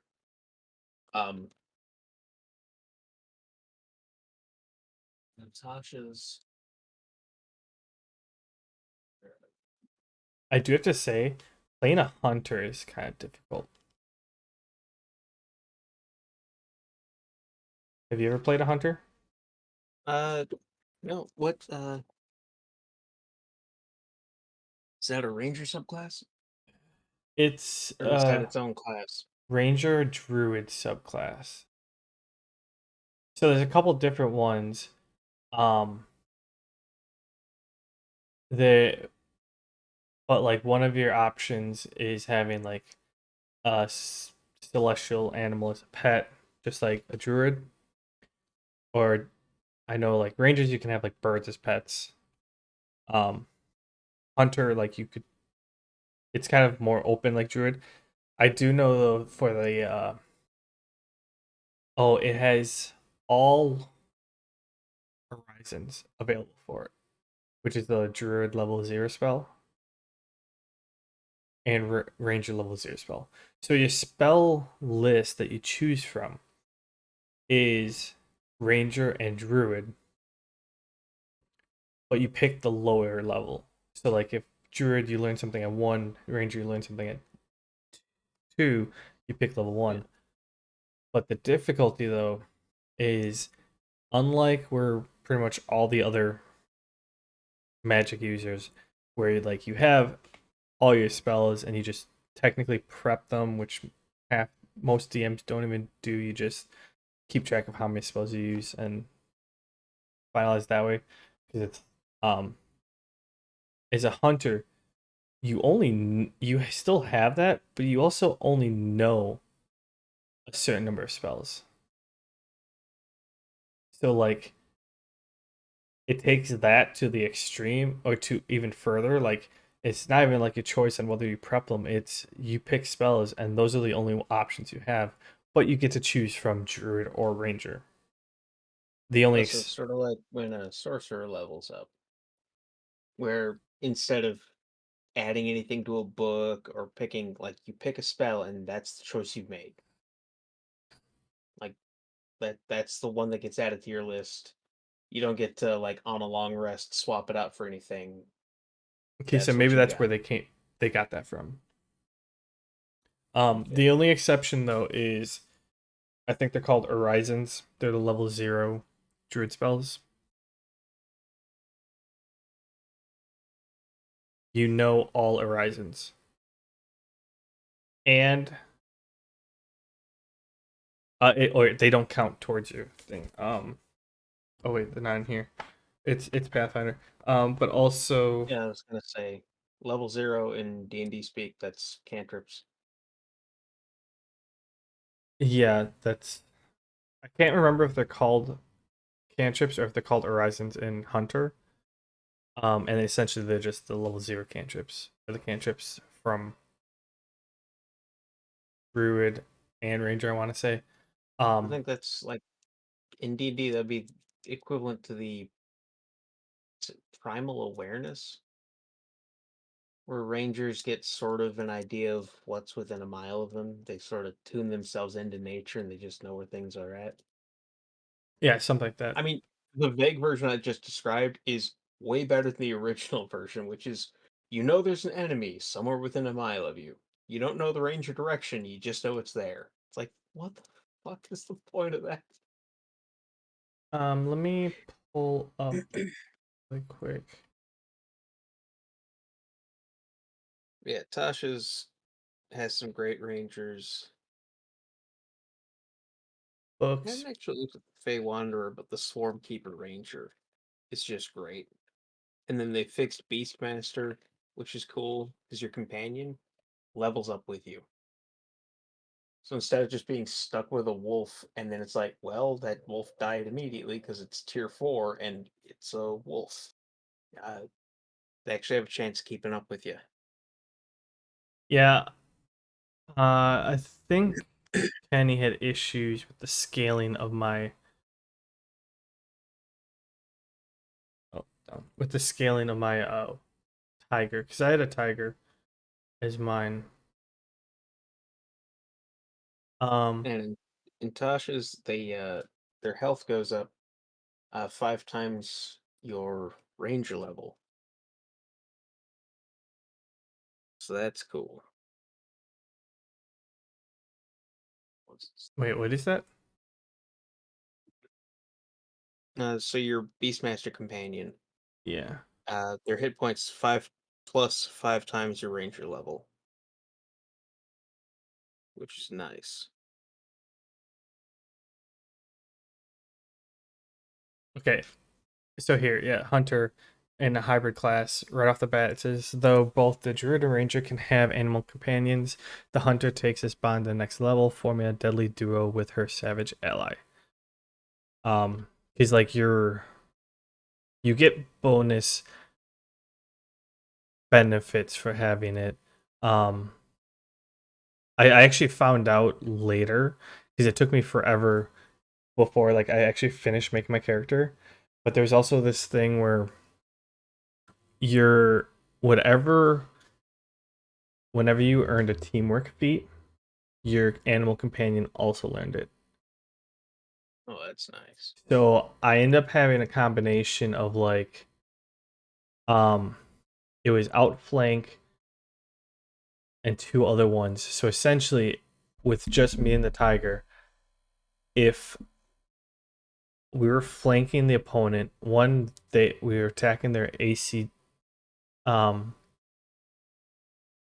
their flat-footed AC, but if I crit my anyone who I think yeah, I'll flank anyone who has outflank as a feat gets an attack of opportunity. And besides that, I think we also had, because there was also a teamwork one. So not only do we attack their flat-footed if they're flanked, but we also get like a +2 to hit and a +2 to damage. Nice. So because like I earned one. Okay, yeah. So yeah, animal companion, animal focus, nature training, horizons, and wild empathy, and then 3rd level teamwork feat, 6th level teamwork feat, and 9th level teamwork feat, and I guess 2nd animal focus. Animal focus is cool though. But yeah, there was so yeah the animal focus. You can, as a swift action, you can select the type of animal to emulate and gain a bonus or special ability based on the type of animal. I end up using the tiger a lot because I got +1 to dex, or +2 to dex.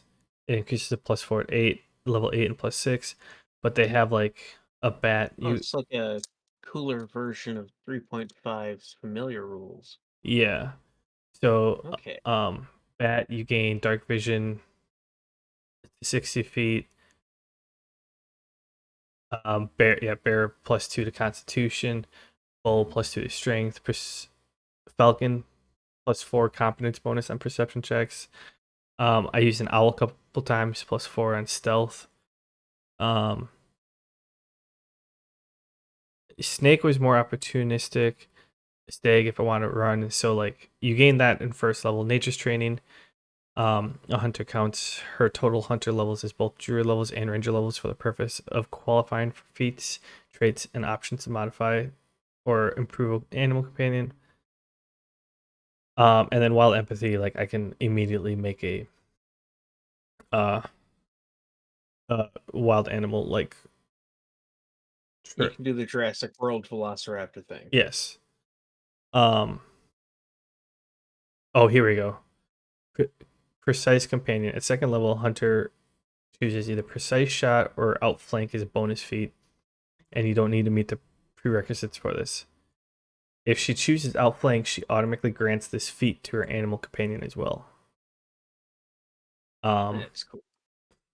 And then if you do Pathfinder outflank, because like I remembered, because Drusilla would have to have her like animal, her like skeletal minion to help her fight, and then I would end up taking out like groups of like 3 or 4 like goblins just me and my tiger. Yeah, so whenever you and an ally who also has this feat are flanking the same creature, your flanking bonus on attack rolls are increased to +4. In addition, whenever you score critical, it provokes an attack of opportunity from your ally, who in turn also gets the +4. That's nice. So like I think it's DM's discretion whether it stops there. You can't just like first person gets a nat 20, second person gets a nat 20, goes back to the first person until they end. I mean, I would say it keeps going because, like, how many nat 20s in a row are you gonna get? That's Like, true. if you get 3 nat 20s in a row, that's a magical moment, and I honestly wanna see that happen. At that point, it's some Three Stooges shit. It's just like knocking that dude into the dirt like a railroad spike. Like, holy shit. Yeah. So yeah, precise shot. That one. It's I can't. That's not the one where you don't lose your Oh no. You do a -2 that you hit, but you gain like oh, you can shoot or throw ranged weapons at opponent engaged in melee without taking the standard -4 to attack roll. So essentially, I could just use my bow and arrow most times. Okay. And then hunter tactics. This is the big one. It's at 3rd level, the hunter automatically grants her teamwork feats to her animal companion. So, and then you get a new teamwork feat every 3 levels. Um, and it automatically goes to at that because of hunter tactics.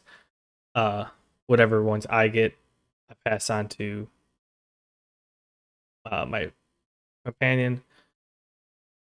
So then, second animal focus. That's the one where you, as a swift action, you can get a second one, which that was so useful because you could switch that like every turn, just like bam, switch, bam, switch to a different one.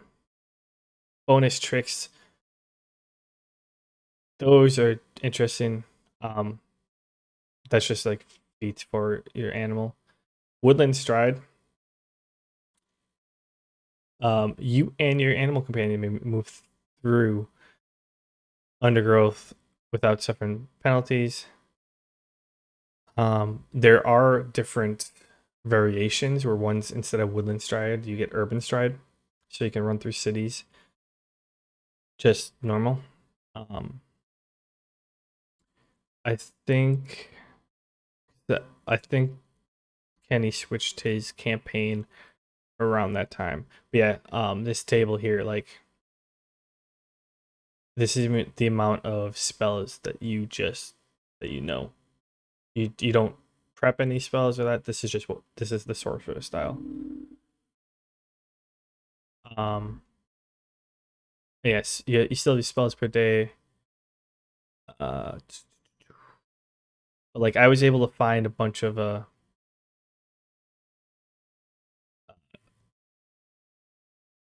feats that made this like super nice. I'm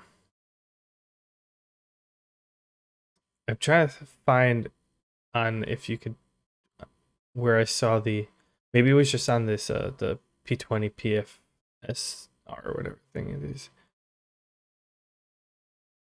But the thing is like they don't really have I couldn't really find much about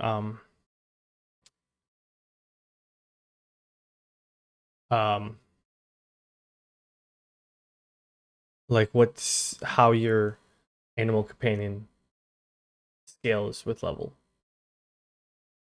Because if you just base it off the like monster version of it, but I end up it's gonna drop off immediately. yeah.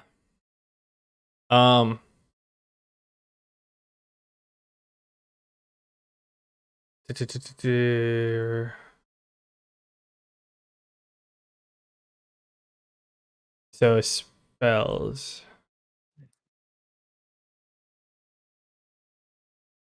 Yeah, okay, yeah. So the big thing is that you can take spells from the Druid and Ranger. Only Druid spells of 6 and Ranger spells of 6 or lower are possible. If it appears on both lists, use the lower level. The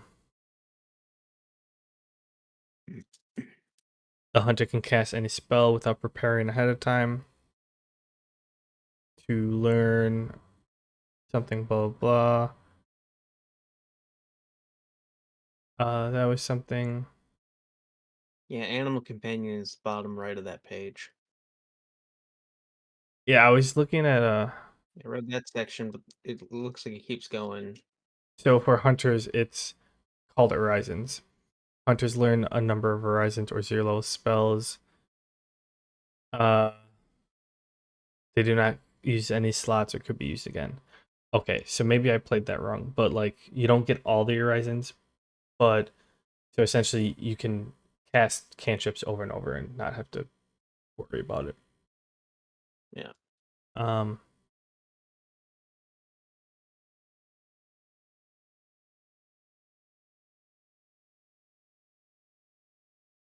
If a hunter releases her companion from service or if it perishes, she may gain a new one by performing a ceremony requiring 24 uninterrupted hours of prayer in the environment where the new companion typically lives.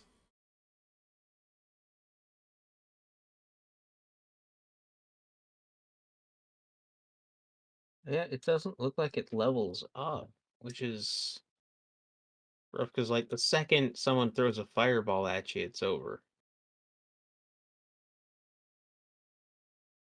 Like, I think even minimum damage, a fireball's gonna drop a wolf. Um.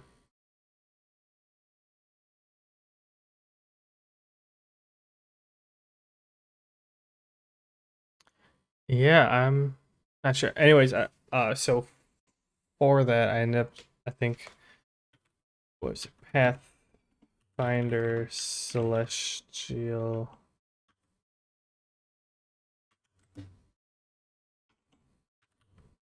Animal Companion. And I ended up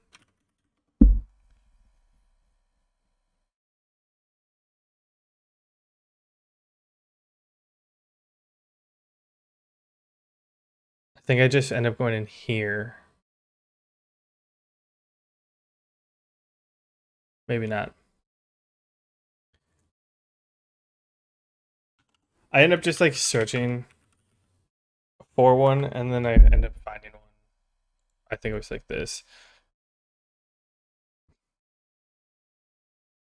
Yeah, the Druid page or whatever. But yeah, it kind of made him not necessarily the best, and I think we had a way of like leveling it up a little bit.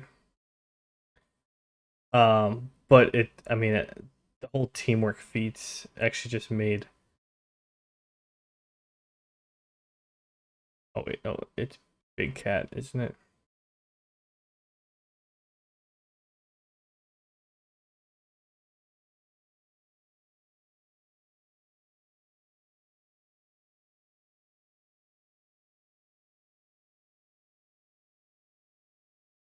Yeah, so we end up using. Just did that, and then I think how we did it was just like whenever I leveled. Yeah, so it goes from medium to large, it gains +2 AC. And then learn like its spells go up, and I think we just started like we just leveled it with me at that point, and then like started giving. I think we just used the hit die, like a normal one, but like yeah, it was weird. I'm just looking at the sprint ability for the small cat. That is bananas. 500 feet and around. That's nuts. Damn, that's one thing that's actually weird.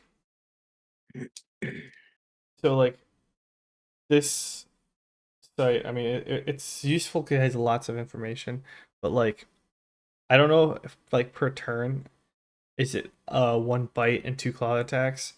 Um,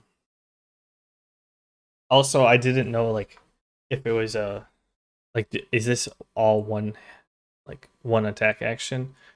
And I didn't. Is it claw claw bite or is it bite or claw claw? Yeah. Yeah. It wasn't until like Ken was playing a ranger or a druid on a different one that he actually used 2 claws and he rolled 2 hit die for it, or like I think you technically just roll 1 hit and then you just do the 2d4 or something. He essentially treated this like if you had like a monk 2 fists, so like you roll 1 for each fist, or like if you dual wield swords, which makes sense.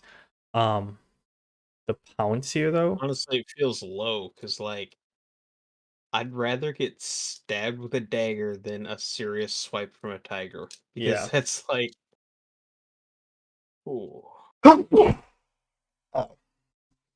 Oh. So the rake ability here, is weird. Uh,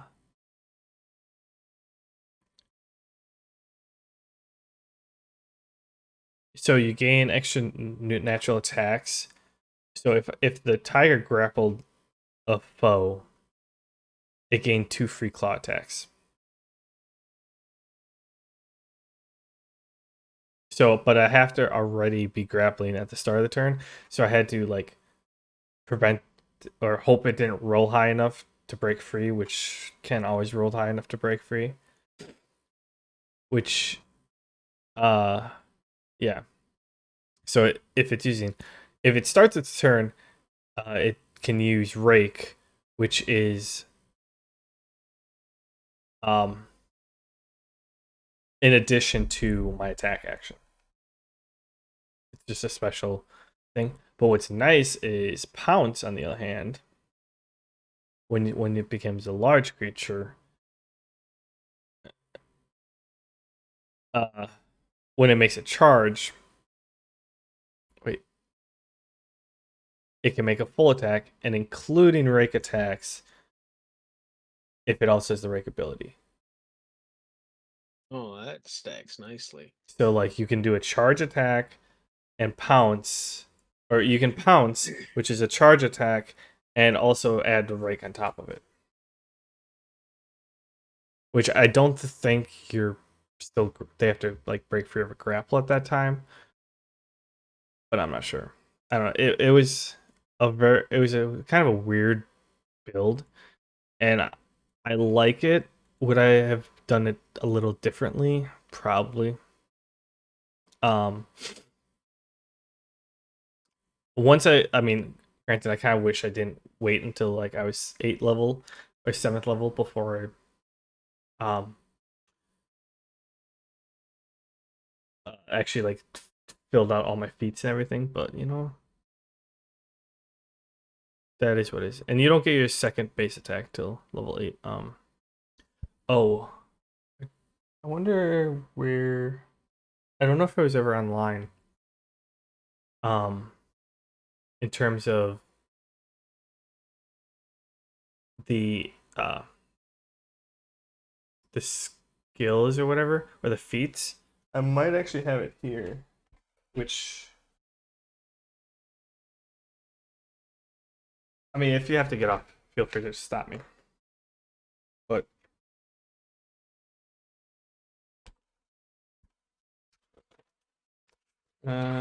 Sarah Snow. What's her name?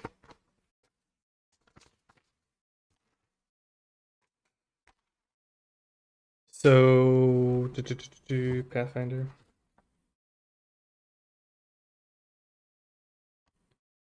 I think he felt bad for me because I have like 3 different. I have a cloak and a necklace that gave me an extra 3 AC. So that was the way that I had 16 because I was getting hit way too much. Oh, okay. Here we go. That's rough. If you're running around with a 10 AC, that's rough. I was 13. I thought you had 2 things that bumped it up by 3, or their combined bonuses. Okay. Oh, okay. Yeah. So it was a studded leather, which was +3. Necklace he gave me, which is a +2, and then a tiger cloak, which is a +1. Yeah. So I ended up pulling out. So with the special abilities, that was one thing. The empathetic link was actually pretty cool because like if my tiger runs, that's the same as ranger one, where like you send the bird out and you can see through its eyes. And then they have the improved one, which it's it's right here. It's a swift action. Oh, okay, no, that's this empathetic link. Is the or the improved one, is it? Well, at least you're only blinded. When you do that with a Pact of the Chain Warlock, you're also deafened. Oh really? Yeah. So it's like you need someone who's got your back, who can shake your shoulder if things go sideways where you're at, while you're sending your, weasel companion through the fortress or whatever. Oh, I realized it on this site, the D20 PFS RD, they had hunter, like different classes if you wanted to do like an urban style and stuff like that. All right, so my teamwork, I had point blank shot, which gets me a +1 if I'm within 30 feet, where normally it's a -1 or something. If I'm using a bow. Rapid shot, where I took a -2 to my hit, and I can shoot 2 arrows in 1 turn or 1 action. I ended up doing combat expertise. All right, so the teamwork feats was back to back.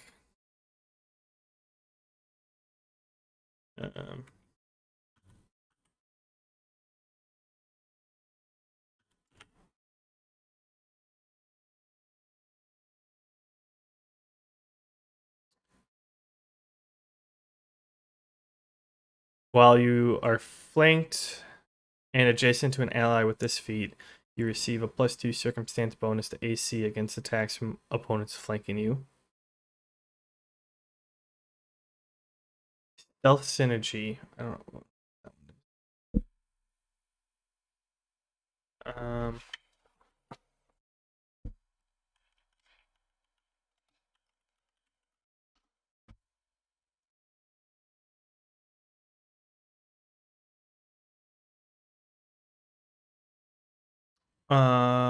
Okay, yeah. When an ally has this feat, whenever you and your allies make a stealth check, you all just take the highest roll. That's nice. So like, kind of a version of like rolling advantage, except you help it, and then pack flanking, which I think, And it keeps one bad roll from fucking over the entire party. yeah. When you and your companion creature have this feat, your companion creatures adjacent to you are sharing your square. You both threaten the same opponent. You're both considered to be flanking that opponent, regardless of your actual positioning. So this compare with this with outflank is just OP,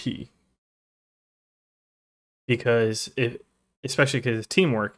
So if I got it, it's like giving my companion creature.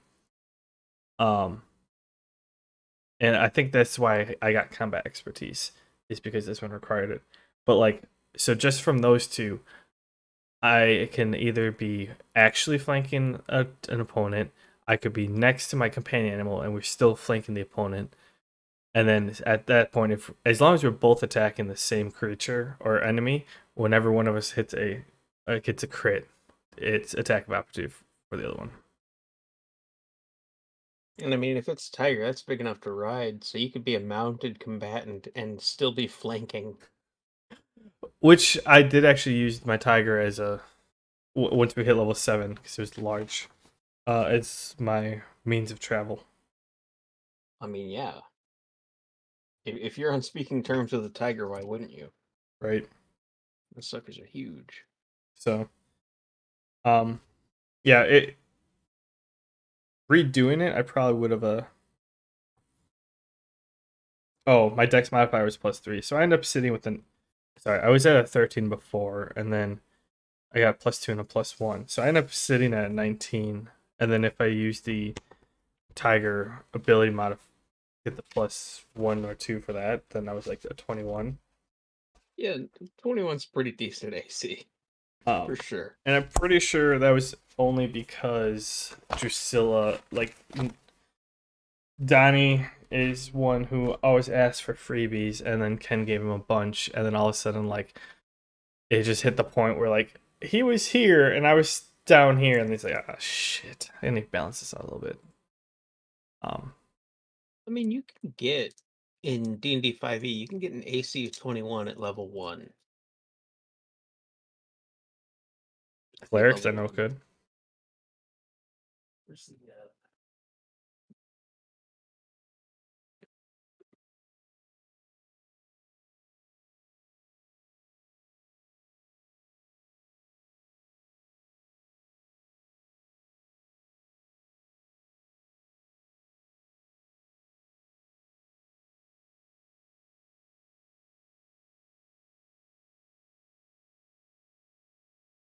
Yeah, so yeah, level 1. this You pick the defense fighting style, and then you start with full plate and a shield. Boom, 21 AC right off the bat. Yeah. But yeah, this book, I mean, you should have access to it if you want to take a gander in the book stuff. It's just the Pathfinder one, and they just made it by there's 10 classes in here, and each of them are like a combination of 2 of the base. Oh no, here. Oh wait, archetypes. 95. That's the one. I forgot they Because call it's them. got the basic ones in that list, but it also has the hybrid ones. Yes, they don't actually give you like the class details of the basic ones. It's just like, hey, these are the two that it's used for, or like go to the handbook.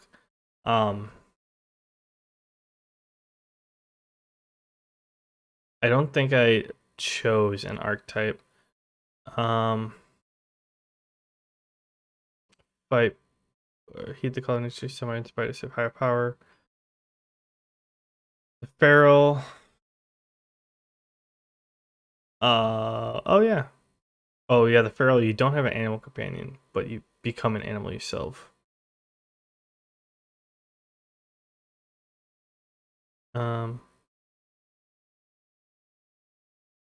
Packmaster.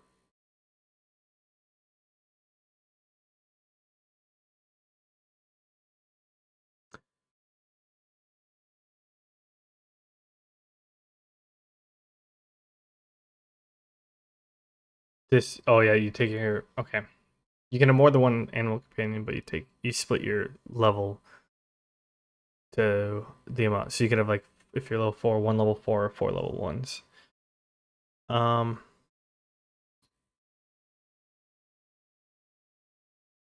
Trying animal companion. I get.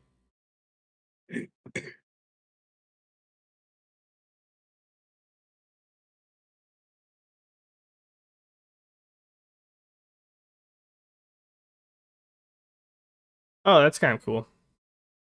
Yeah, maybe I should have taken that one. Yeah, they evolve. That's cool.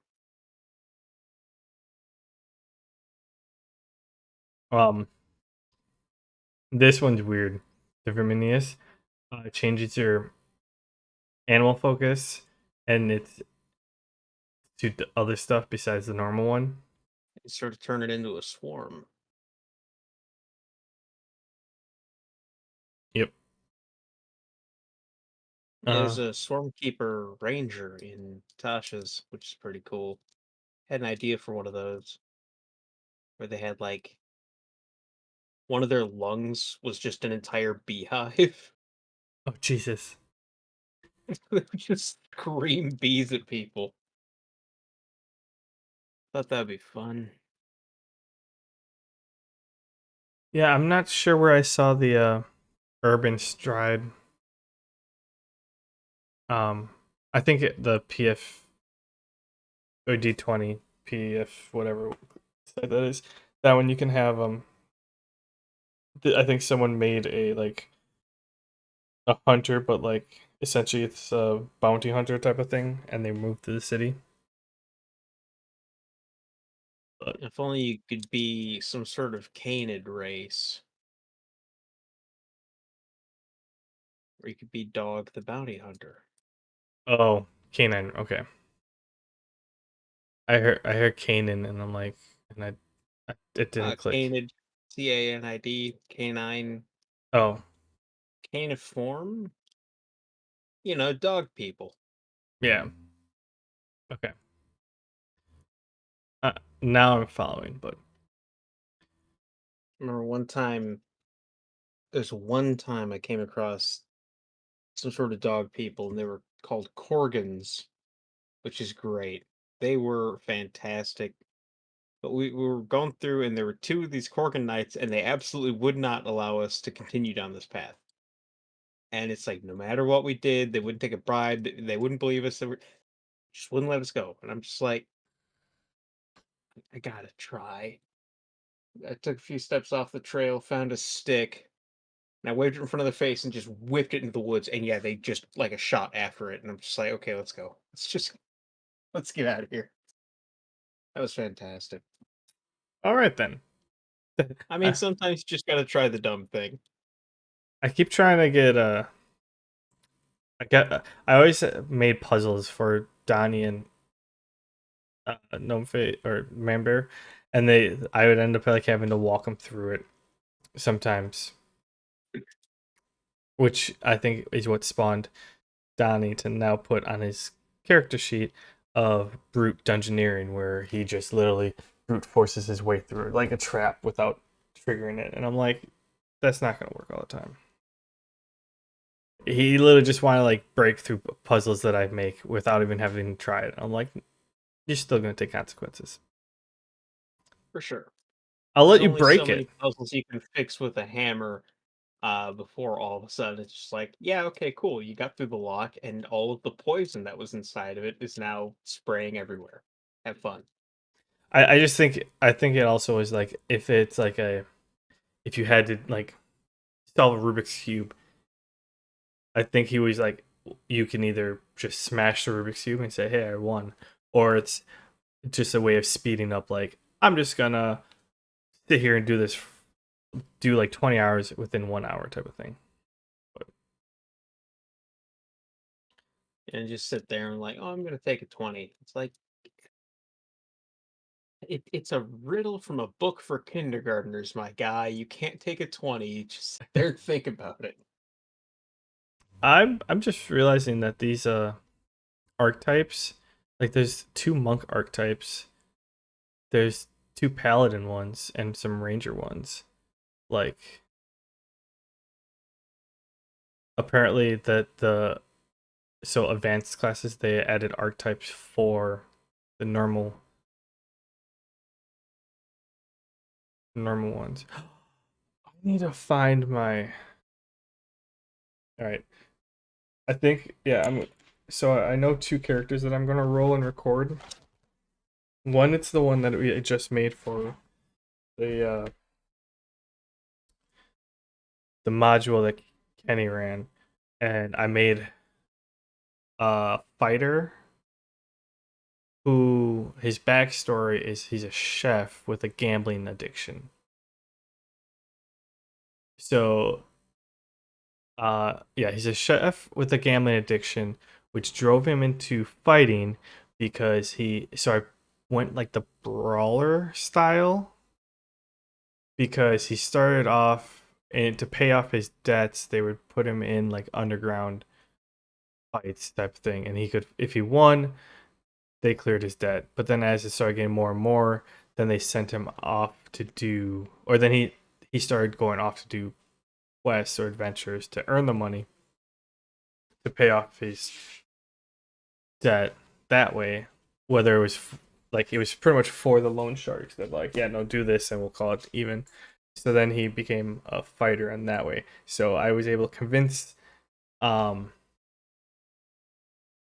Manbear to give me 3 starting weapons, and I had a longsword, a chef's knife, and a meat cleaver. Nice.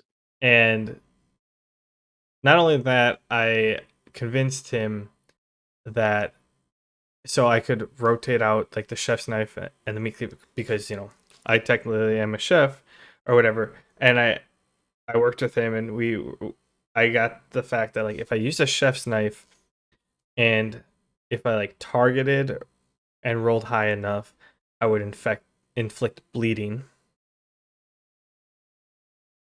And then if with the butcher's cleaver or the meat cleaver, if I target like he was saying target, but like if I hit high enough, I had a chance of dismemberment. That's So absolutely brutal. I love that. granted, they both were daggers. They were counted daggers. Um, so it was only like a D, like my longsword was D8, I think, is it, or D10? Longsword is D8. Uh, D8 or D10, depending on how you're wielding it. But that's 5e. I don't know how Pathfinder rolls. Oh, this was 5e. 5e. It If was it's dual one-handed, wielding. it's a D8. If you're using both hands on it, it's D10. Oh, yeah, okay. Yeah, so D8, So but then sword and board, it's D8. yeah. So I was taking a damage hit by using the chef's knife or the meat cleaver because they were considered daggers. So they were only D6s. But on the off chance, I also had a chance like inflicting a status effect to them. Yeah, But and I mean, especially with a cleaver, if you can take a limb, good lord, I'm taking that chance every time. yeah. I actually I use the chef's knife normally. Just because like I think the meat cleaver like it was on the whole fact like I had to call out like specifically I'm hitting um I'm aiming for his wrist or something. So I would immediately take a like -2 to my hit because I'm focusing on one spot. Um, versus I could inflict bleeding just from a natural 20 with the chef's knife because it's so sharp. I'm like, well, it's the chef's knife. It's so sharp, like he won't even feel it until he's bleeding everywhere. Like honestly. Um, yeah, so essentially I actually initially recorded that stuff, and I might end up just re-recording that, but I would love to. Um, so, Mamber's ex-wife, we when they were still together, we were gonna do She wanted to run a D&D session, and I ended up making a rogue, and that was a lot of fun to make, and I want to find the stuff, but essentially the I don't remember what other people did, but she started us off, and we were like in a I guess like more of like a Coliseum style thing, and we had to defeat the thing within like the monster within the area, and so I was the last one to end up going, and I had like a falcon, so it was a rogue against a falcon, and she's like, "All right, it's your turn, whatever. What do you do?" And I'm like, "I take 3 steps forward and I sit down." This is her first time DMing. So I was a little tame on like being way out of the loop, but I was still being so I just threw her completely to the wall and she's just like and I essentially just sat there for like 4 turns waiting and then I like held out my arm and then it ended up landing on me. So I petted a little bit and it was nice. And then I had to make the decision like I don't know why I forget why we had to like kill the things or whatever. And I'm like, I try to snap the bird's neck. And then it got mad at me. So then I just sat up. So like the way she said it was like I startled it and it flew away because I rolled horribly low. So I'm like, all right, I'm gonna sit there and just wait till it comes back. But like she wasn't attacking me or anything. So like I just did that and then I was like trying to like convince it to be, I'm its friend again. And she's like, no, you just literally tried to kill it. I'm like, but you said I startled it. Like it didn't know what I was actually doing. Yeah. And I'm like, if I'm just sitting here and it's just flying around, like it's not attacking me at all. Like why am I trying to kill this thing? And then finally I just it ended up being like 20 turns and then it's like, all right, I'm bored.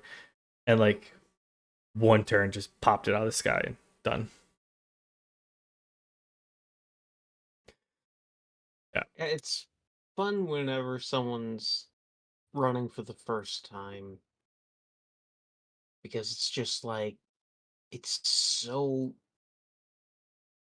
until you get a few sessions under your belt, it's real easy to get thrown. Yeah. I remember one time I was playing the person running it's the first time, and we had to get across this town. We're in the center of town. We had to get outside of it. There's something going on. I think there's like a wizard being held hostage or something. But well, I was playing my character Nobod, who has always been crackhead fast. Yeah. And I'm like, okay, well, how far away is this event? And they're like, oh, it's 300 feet. Okay, I'm there.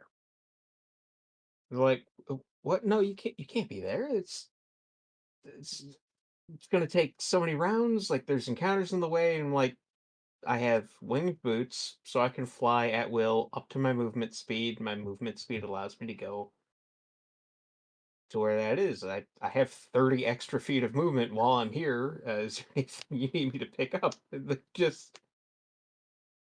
They couldn't deal with that, so they're immediately like, "Okay, you hold. What are you doing?" I mean, It's like I'm I've had to do that before, where it's like I'm allowing you to do that, but like my brain needs to process a little bit. I'm gonna move on to someone else, and I'll come back to you. like where they're at right now. They can outfly a dragon. Like it's unfair, and that's not even the most outrageous thing about them. I think I mentioned them. Their stealth is Oh, stupid. I believe so. Like Yeah. base is a plus 30. I can get that to a plus 40.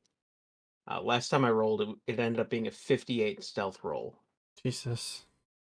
which is just stupid. Wait, is It's this just stupid. Pathfinder? No, this is 5e. How do you get that high in 5e? I mean, there were epic level feats involved. Oh, okay. Um,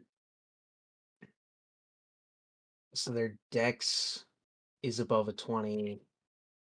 And then there's I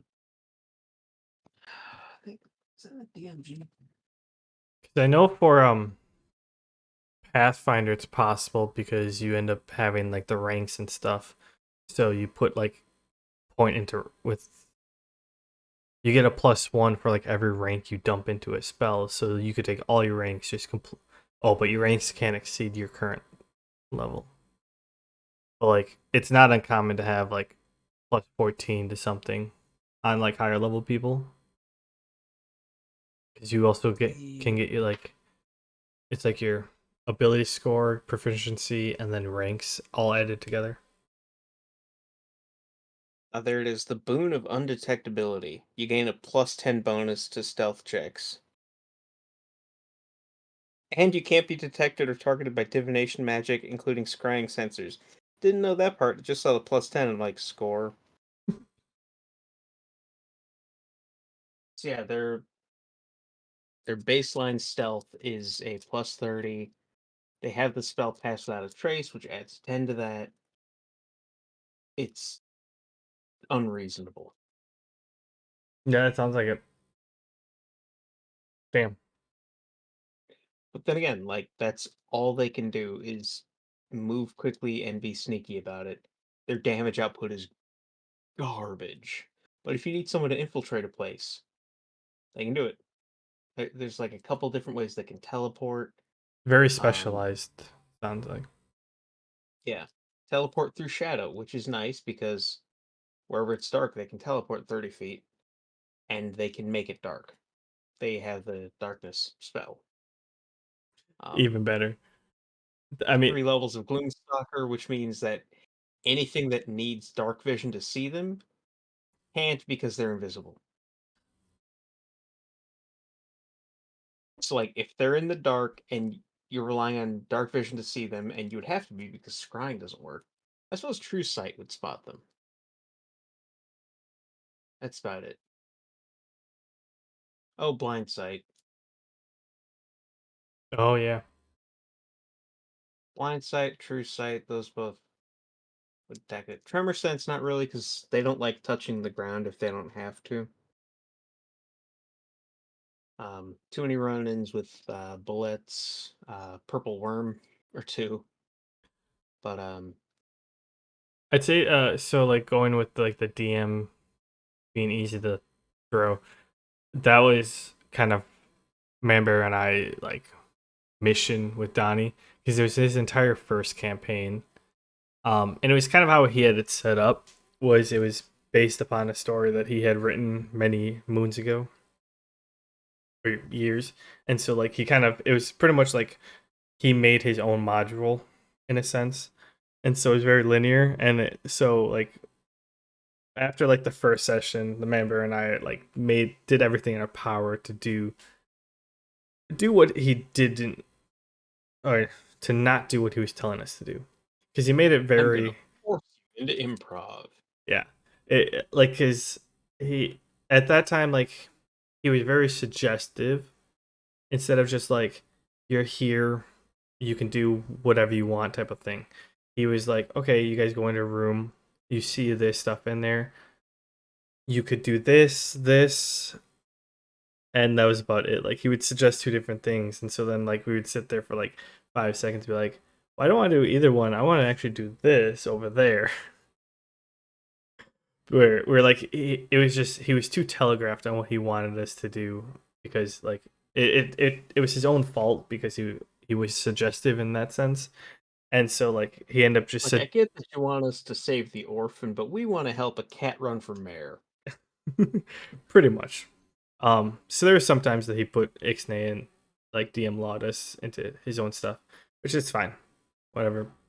But we were just having a fun time with it. But on a side note, in terms of rolling characters, I just thought of this. I'm pretty sure I rolled the most characters for in or between us because like, well, when we very first started, when we were a group of like 6 or that, we end up switching GMs or yeah, DMs. Now they're game masters technically, but we switched dungeon masters, but we actually used the same like player characters through those. But then once we broke into just like the 3 campaigns that were running, with Manbear's campaign, I end up just writing off Sarah Snow.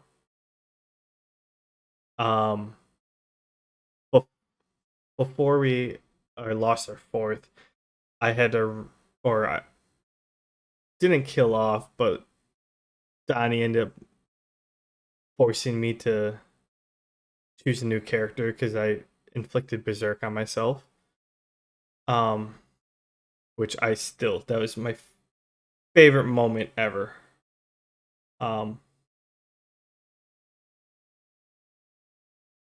one more. Because Donnie rerolled one in mine. And that was about it. Manbear hasn't rerolled. So, like, in terms of Donnie's campaign, which I'm still so confused because I don't remember much of the first campaign. Partly ADHD and partly like we were on Skype and like didn't. I've been way more paying attention now, but like whenever there was enough monologuing or like background like narration that I end up just droning out and I would end up forgetting the entire thing. So like I always had to ask, and like at this point, like I don't really remember anything at the first, but like we came over. Cool speech and all, but can you give me the cliff notes? Essentially, but yeah. So for Donnie's campaign, frequency actually was the first. There was a transition from like the old world to our current world, and frequency came over. But I ended up rerolling a character to where now I'm a ripoff of Static Shock. Great TV show. Yeah, and then Manbear, I just so like you're actually starting in a good time because I literally or where we stopped, I literally just my new character just got into a caravan with Drusilla to go somewhere. Oh yeah, that's another thing. I've got to work on my character for Kenny's campaign as soon as Kenny and I can find coinciding free time. I'm Yeah, thinking some flavor of tank. yeah, I'm a sorcerer or no I saw your character had a lot of healing and fire. fire. A lot of fire. Where'd I see the healing? But no, that for Manbear's campaign, essentially it was like I was never able to like fully detach like Sarah the Hunter away from Pathfinder. So I was always kind of like nerfing myself in the fact that like I was still trying to play Pathfinder, but like, so I wasn't actually like doing the weird random shit like he wants us to do in like the same way that they do it in my campaign type of thing. So I had literally, I'm like, I can't detach this, so I'm literally just gonna have to roll a new character. So then we wrote Sarah off as going to go fight the person. And there's other stuff in there where like the amount of lore and like story progression we had with for Drusilla compared to like Sarah was like 4-1 type of thing. So like Sarah ended up getting left behind in sense, and partly because I talked to him about it and he's like, yeah, I do feel bad. And there's one point like I guess, or so initially he created this character called Nynaeve, which at that point I wasn't too concerned about because like it was the same thing with whenever the story came about and like people were talking lore, my brain just lost focus a lot of times and I don't remember it. But then it just so happened like we ended up fighting this person or whatever, and the other fourth that left, he ended up just like while she was sleeping, just killed her, and like the members just like okay, and he told me later he's like, yeah, that she was supposed to be like your arch nemesis throughout this entire thing, and then she just poof. And he tried to bring her back a couple times, but like at that point I was too lost in the lore that he had built up that it didn't register that Nynaeve was supposed to be an arch rival for me. So like none of these other ones like triggered like, oh, that's who that person is. I mean, half of it's me, I know, because I don't take notes. But like, yeah. So it was a couple of different things, but like in that same time, like Donnie or for Drusilla, he ended up he's trying to find the Circle of Six and like put them into these items, and he already at this point got 3 of them,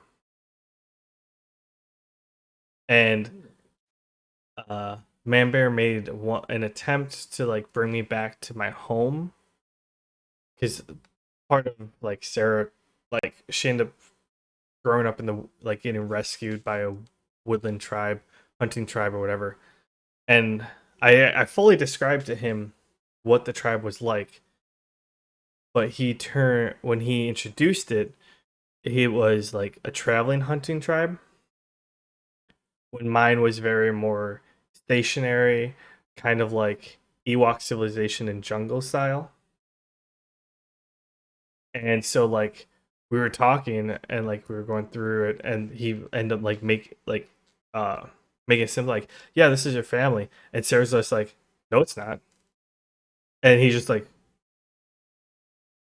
no, I'm breaking meta wise like, no, this is your like That wasn't a question.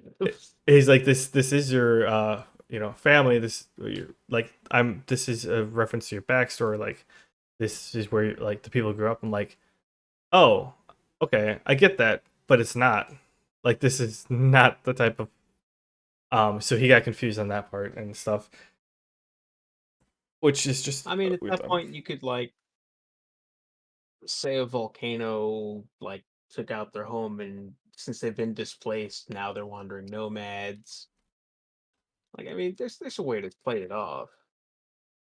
Yeah, I don't know. I was kind of on that part. I was salty because like he asked for like the backstory or like of this like a description of it, and I give him like a paragraph like this, and then he didn't use that. Apparently, he lost it in the email. Like, I sent it to him in email or whatever, and he like lost. He's like, oh well, I mean, all right, either it's a text or an email. He's like, oh, I must have lost it or whatever. I'm like, well, then I would have resent it to you because I have it here, and I resent it to him. And he's like, yeah, I can see how that doesn't line up with you. But yeah, that I just got on a weird side tangent, but no, yeah. So essentially, Manbear hasn't had to reroll a character yet. Well, he did early, but not since it's just been like the three of us, or now four of us. Donnie's rerolled 1 and I've rerolled 2. So I've lost track of how many 5e characters I've made. yeah. I was following a formula where it was just letter by letter going through the alphabet, and then halfway through my second time through the alphabet, I just gave up and just started naming them whatever. I mean, if you have any of those sheets, like, feel free Got a to few of them. like, if you want to do a recording where you just roll one I mean, out. my first one was starting at D because I had 3 characters from 3.5. Okay. So my first 5th edition character was Dave. It was a Dragonborn sorcerer. I don't talk about him much anymore. He ended up having quite the heel turn and blew up a church at one point. He went down a dark path. Well, my character for Ken's campaign is a half Dragonborn sorcerer. Well, he was a student for a scientist or whatever, and then it was like a rare magical crystal or something that possessed him. Ooh. But yeah, if you ever feel like rolling one out, I'll try to crop it into a good video and we can post it. But if you still have the sheets, Yeah, I'll have to pick up a. Yeah, we got a bunch of them. I even have a separate folder for the dead characters. Only 2 in there, I think. Dave and Ferdinand. I mean, if you can roll them at any point while they're alive, like level 5, that works. Sure. Yeah, that's your own discretion. I will actually say have I told you the story of how, I'm pretty sure I had to have told you the story of how I got Donnie upset with me by going berserk in his campaign. No, I haven't heard it. Okay. So my character's name was Blade Wolfgrass. Essentially, in terms like he grew up in like a rural area. Essentially, I was thinking like, yeah, he grew up and he learned how to fight by fending off people attacking the wheat farms type of thing. That's where it started from. I'm like, sure. So that's how I learned how to fight, and then he ended up like, for some reason, he decided to move to Century City or whatever. Well, the entire time, this is his first run through the campaign. The entire time through that, the way that Donnie gave us lore and background was we would get a vision. So I actually thought of the idea like a couple months, like a month or two into while we were playing.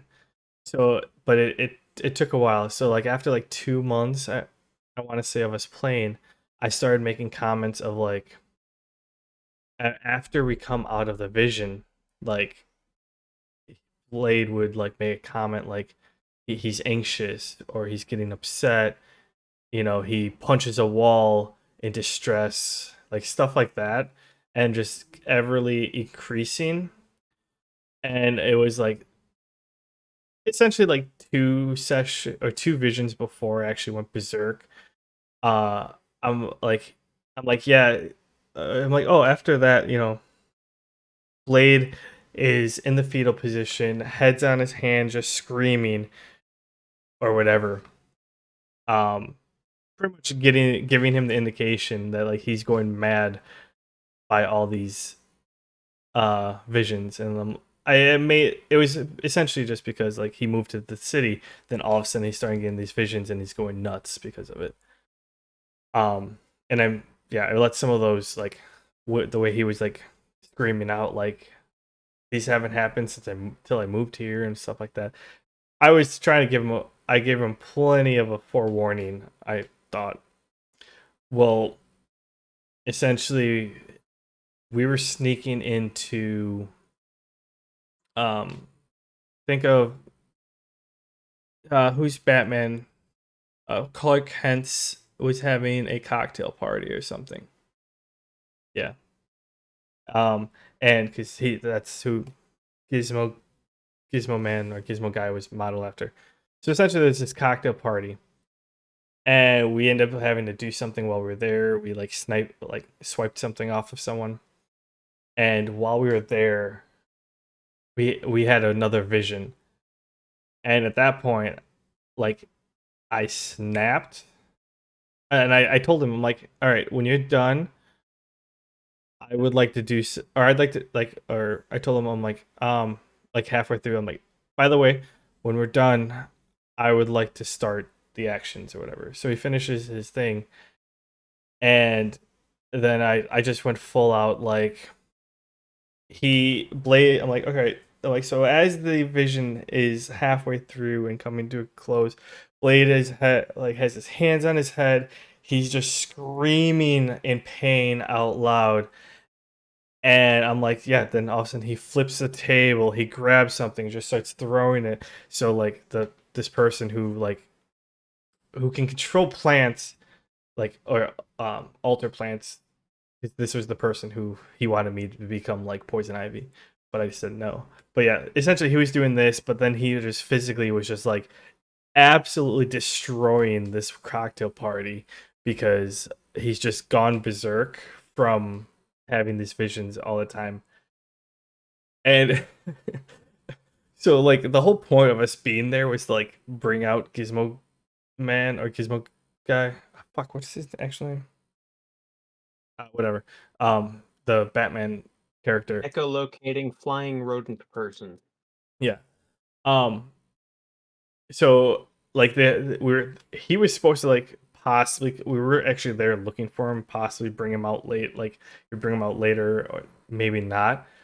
But like I started going, and like I gave some pauses on like what was going on, but like our other fourth was like him and Owen would play, like be on the same computer and stream from that.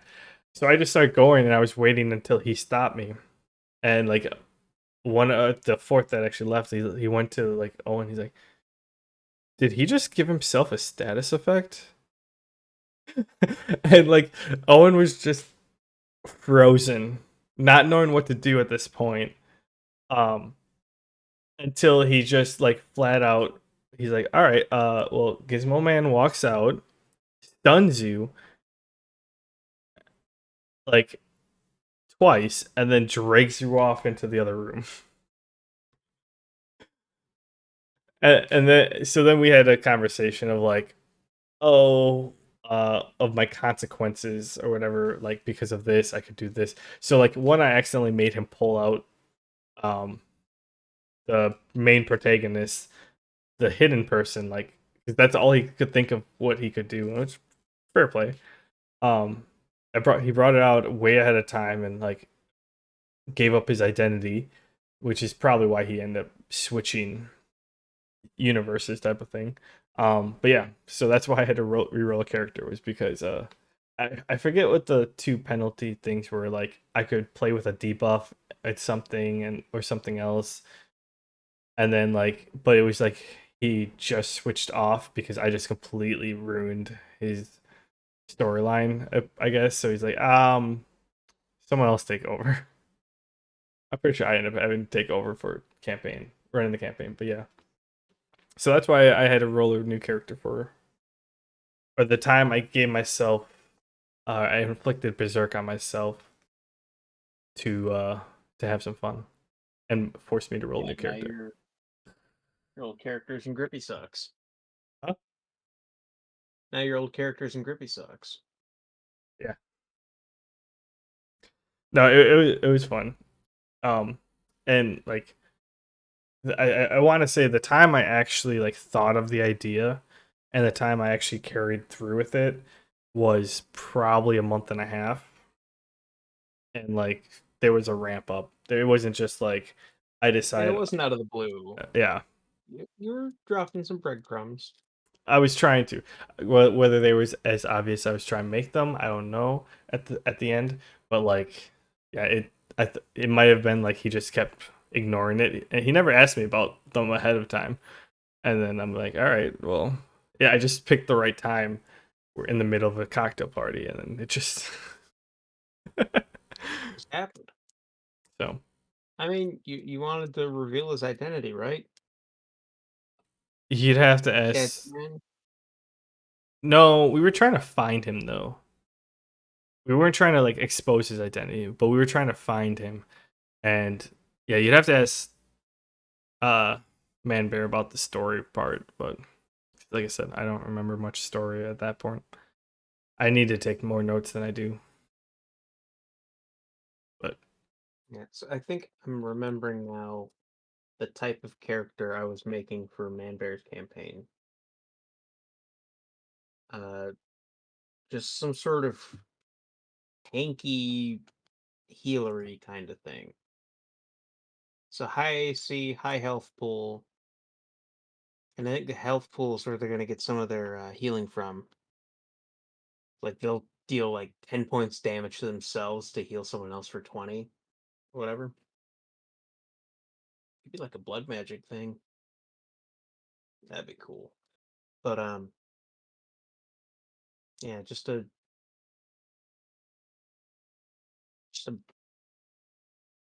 I don't know big where old his. slab of meat in a tin can. Oh shit, the brew game's on. Right. It's in this Google Drive. It's not my.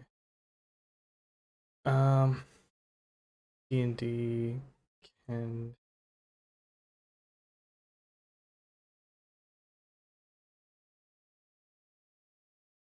Yeah, Ken has They're gonna base their abilities on clerics. Look at some of that stuff. There's some cleric spells I'd like to emulate. Um, Possibly a modified lay on hands, where instead of just having a pool, the pool would be my hit points. okay. Didn't put a bio in here.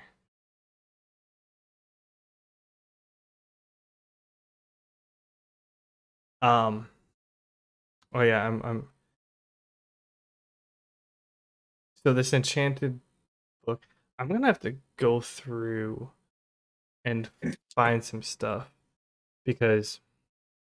Oh yeah, I might have to re-talk with Ken on how we're doing this. But yeah, essentially, um, it was like I was studying underneath this person. Ronaldo Beef Castle, is that you?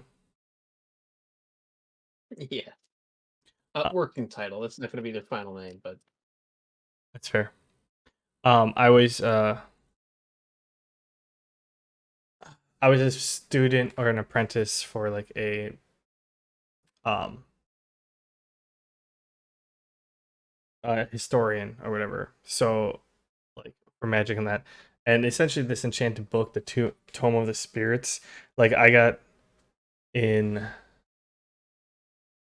somehow I got possessed by like the fire spirit and I'm trying to find the other elements to unlock the combined power of them all type of thing. That's what I'm looking for. So with the fire spirit, like I can manipulate fire.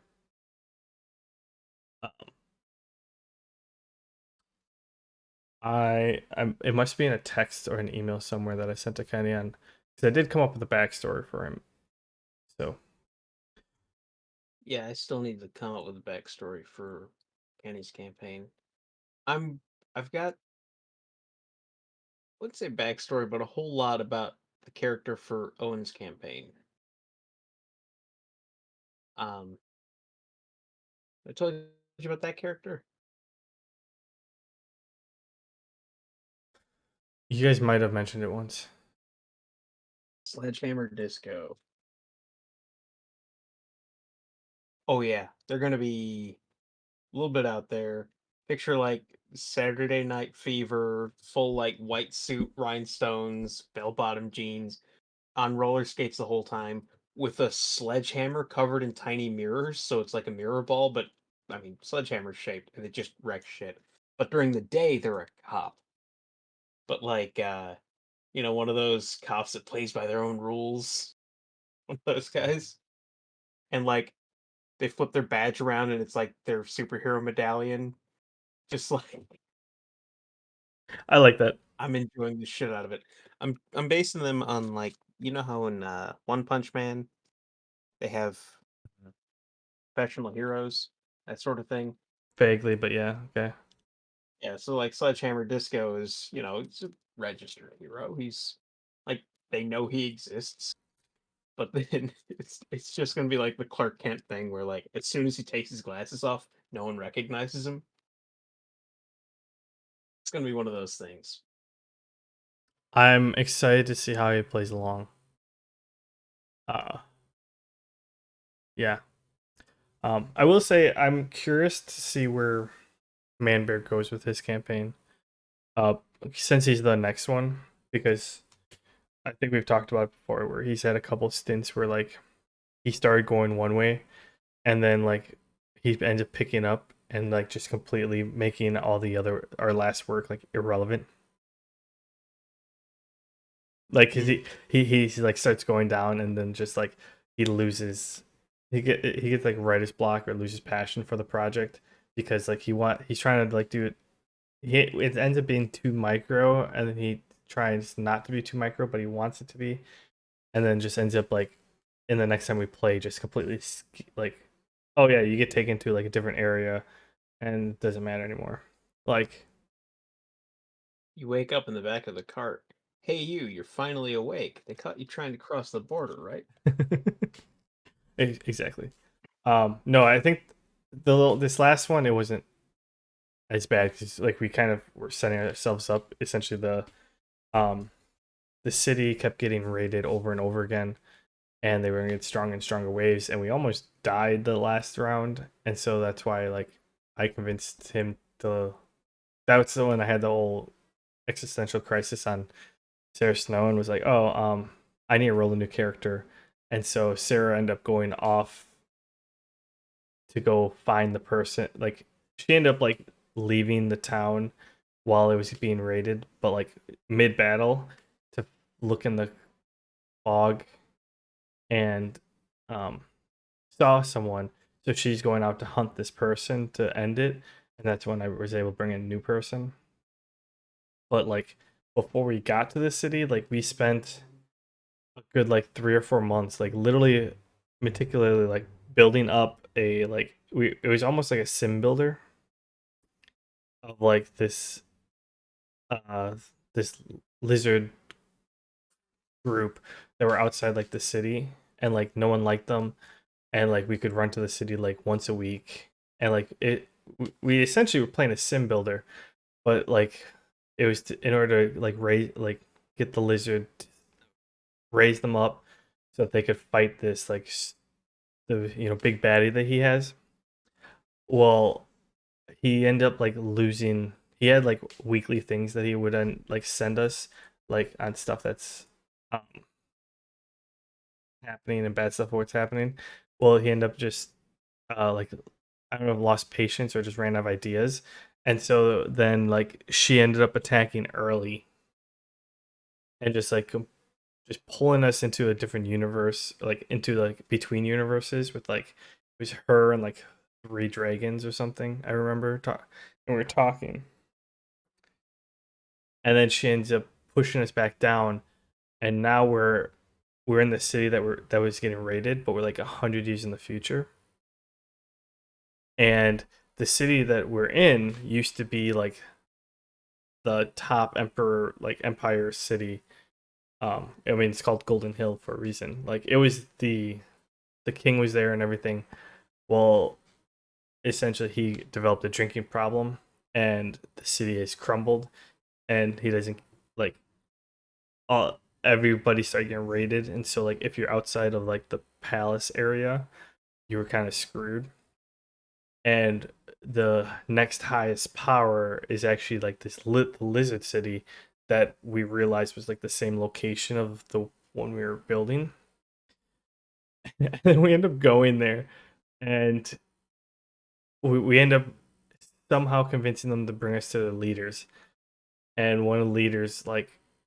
they were told like stories were passed down or whatever of like who helped start it and they realized Founders. it was us and they're like there's no That's way cool. but then they're like you can't say anything if you do we're going to deny it And like Drusilla, I mean, Owen played it properly.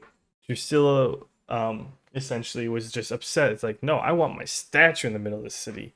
Like, screw that. Like, we helped you start. And like essentially the leaders rewrote part of the history so that like it was just the lizards like overcoming obstacles or whatever. And so we kind of got a little salty because it's like we spent like because we're rotating of them. We spent like 3 or 4 months like meticulously planning on how we're building up the city. And then literally he sends us like 100 years in the future, and then it's like, yeah, all your work didn't matter. They don't care about you anymore. So it was like I'm happy they're doing well, but also fuck them. I know Owen was salty for like a couple sessions for sure, and then like he kind of did the same thing with Golden Hill. That reminds me of Babylon 5. I need to get back to that. Oh fuck! It's 10:30 already. Oh, I should head off. Uh, Same. I was gonna pack some bits tonight. Are you heading off on a vacation? I'm going to Portage this weekend. Our friends are having a disc golfing weekend, so we're all meeting together Friday night, driving up to Stevensport Saturday, playing course like 2 or 3 courses there, going back, having a party Saturday night, and then hitting some courses on Sunday. But I'm leaving Friday and coming back Monday, and so I'm taking my work laptop and I'm working on because I'm taking the train just so I can save vacation days. Alright. All right, it's good talking. Have a good one. It's Uh, been good. yeah, I'll talk to you later. And if you come up with any thoughts on bonus actions or bonus action skills, let me know. Yeah. Let's see. Rangery stuff. But Yeah, I should be able to come up with something. so, I'll catch you later. see you, man.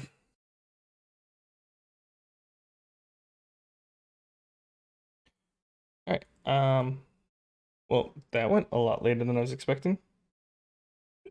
So, I am actually gonna head on off. Like I said, I'm gonna go pack a little bit, and yeah. So, see y'all later. Thanks for stopping by. Thanks for hanging out with us.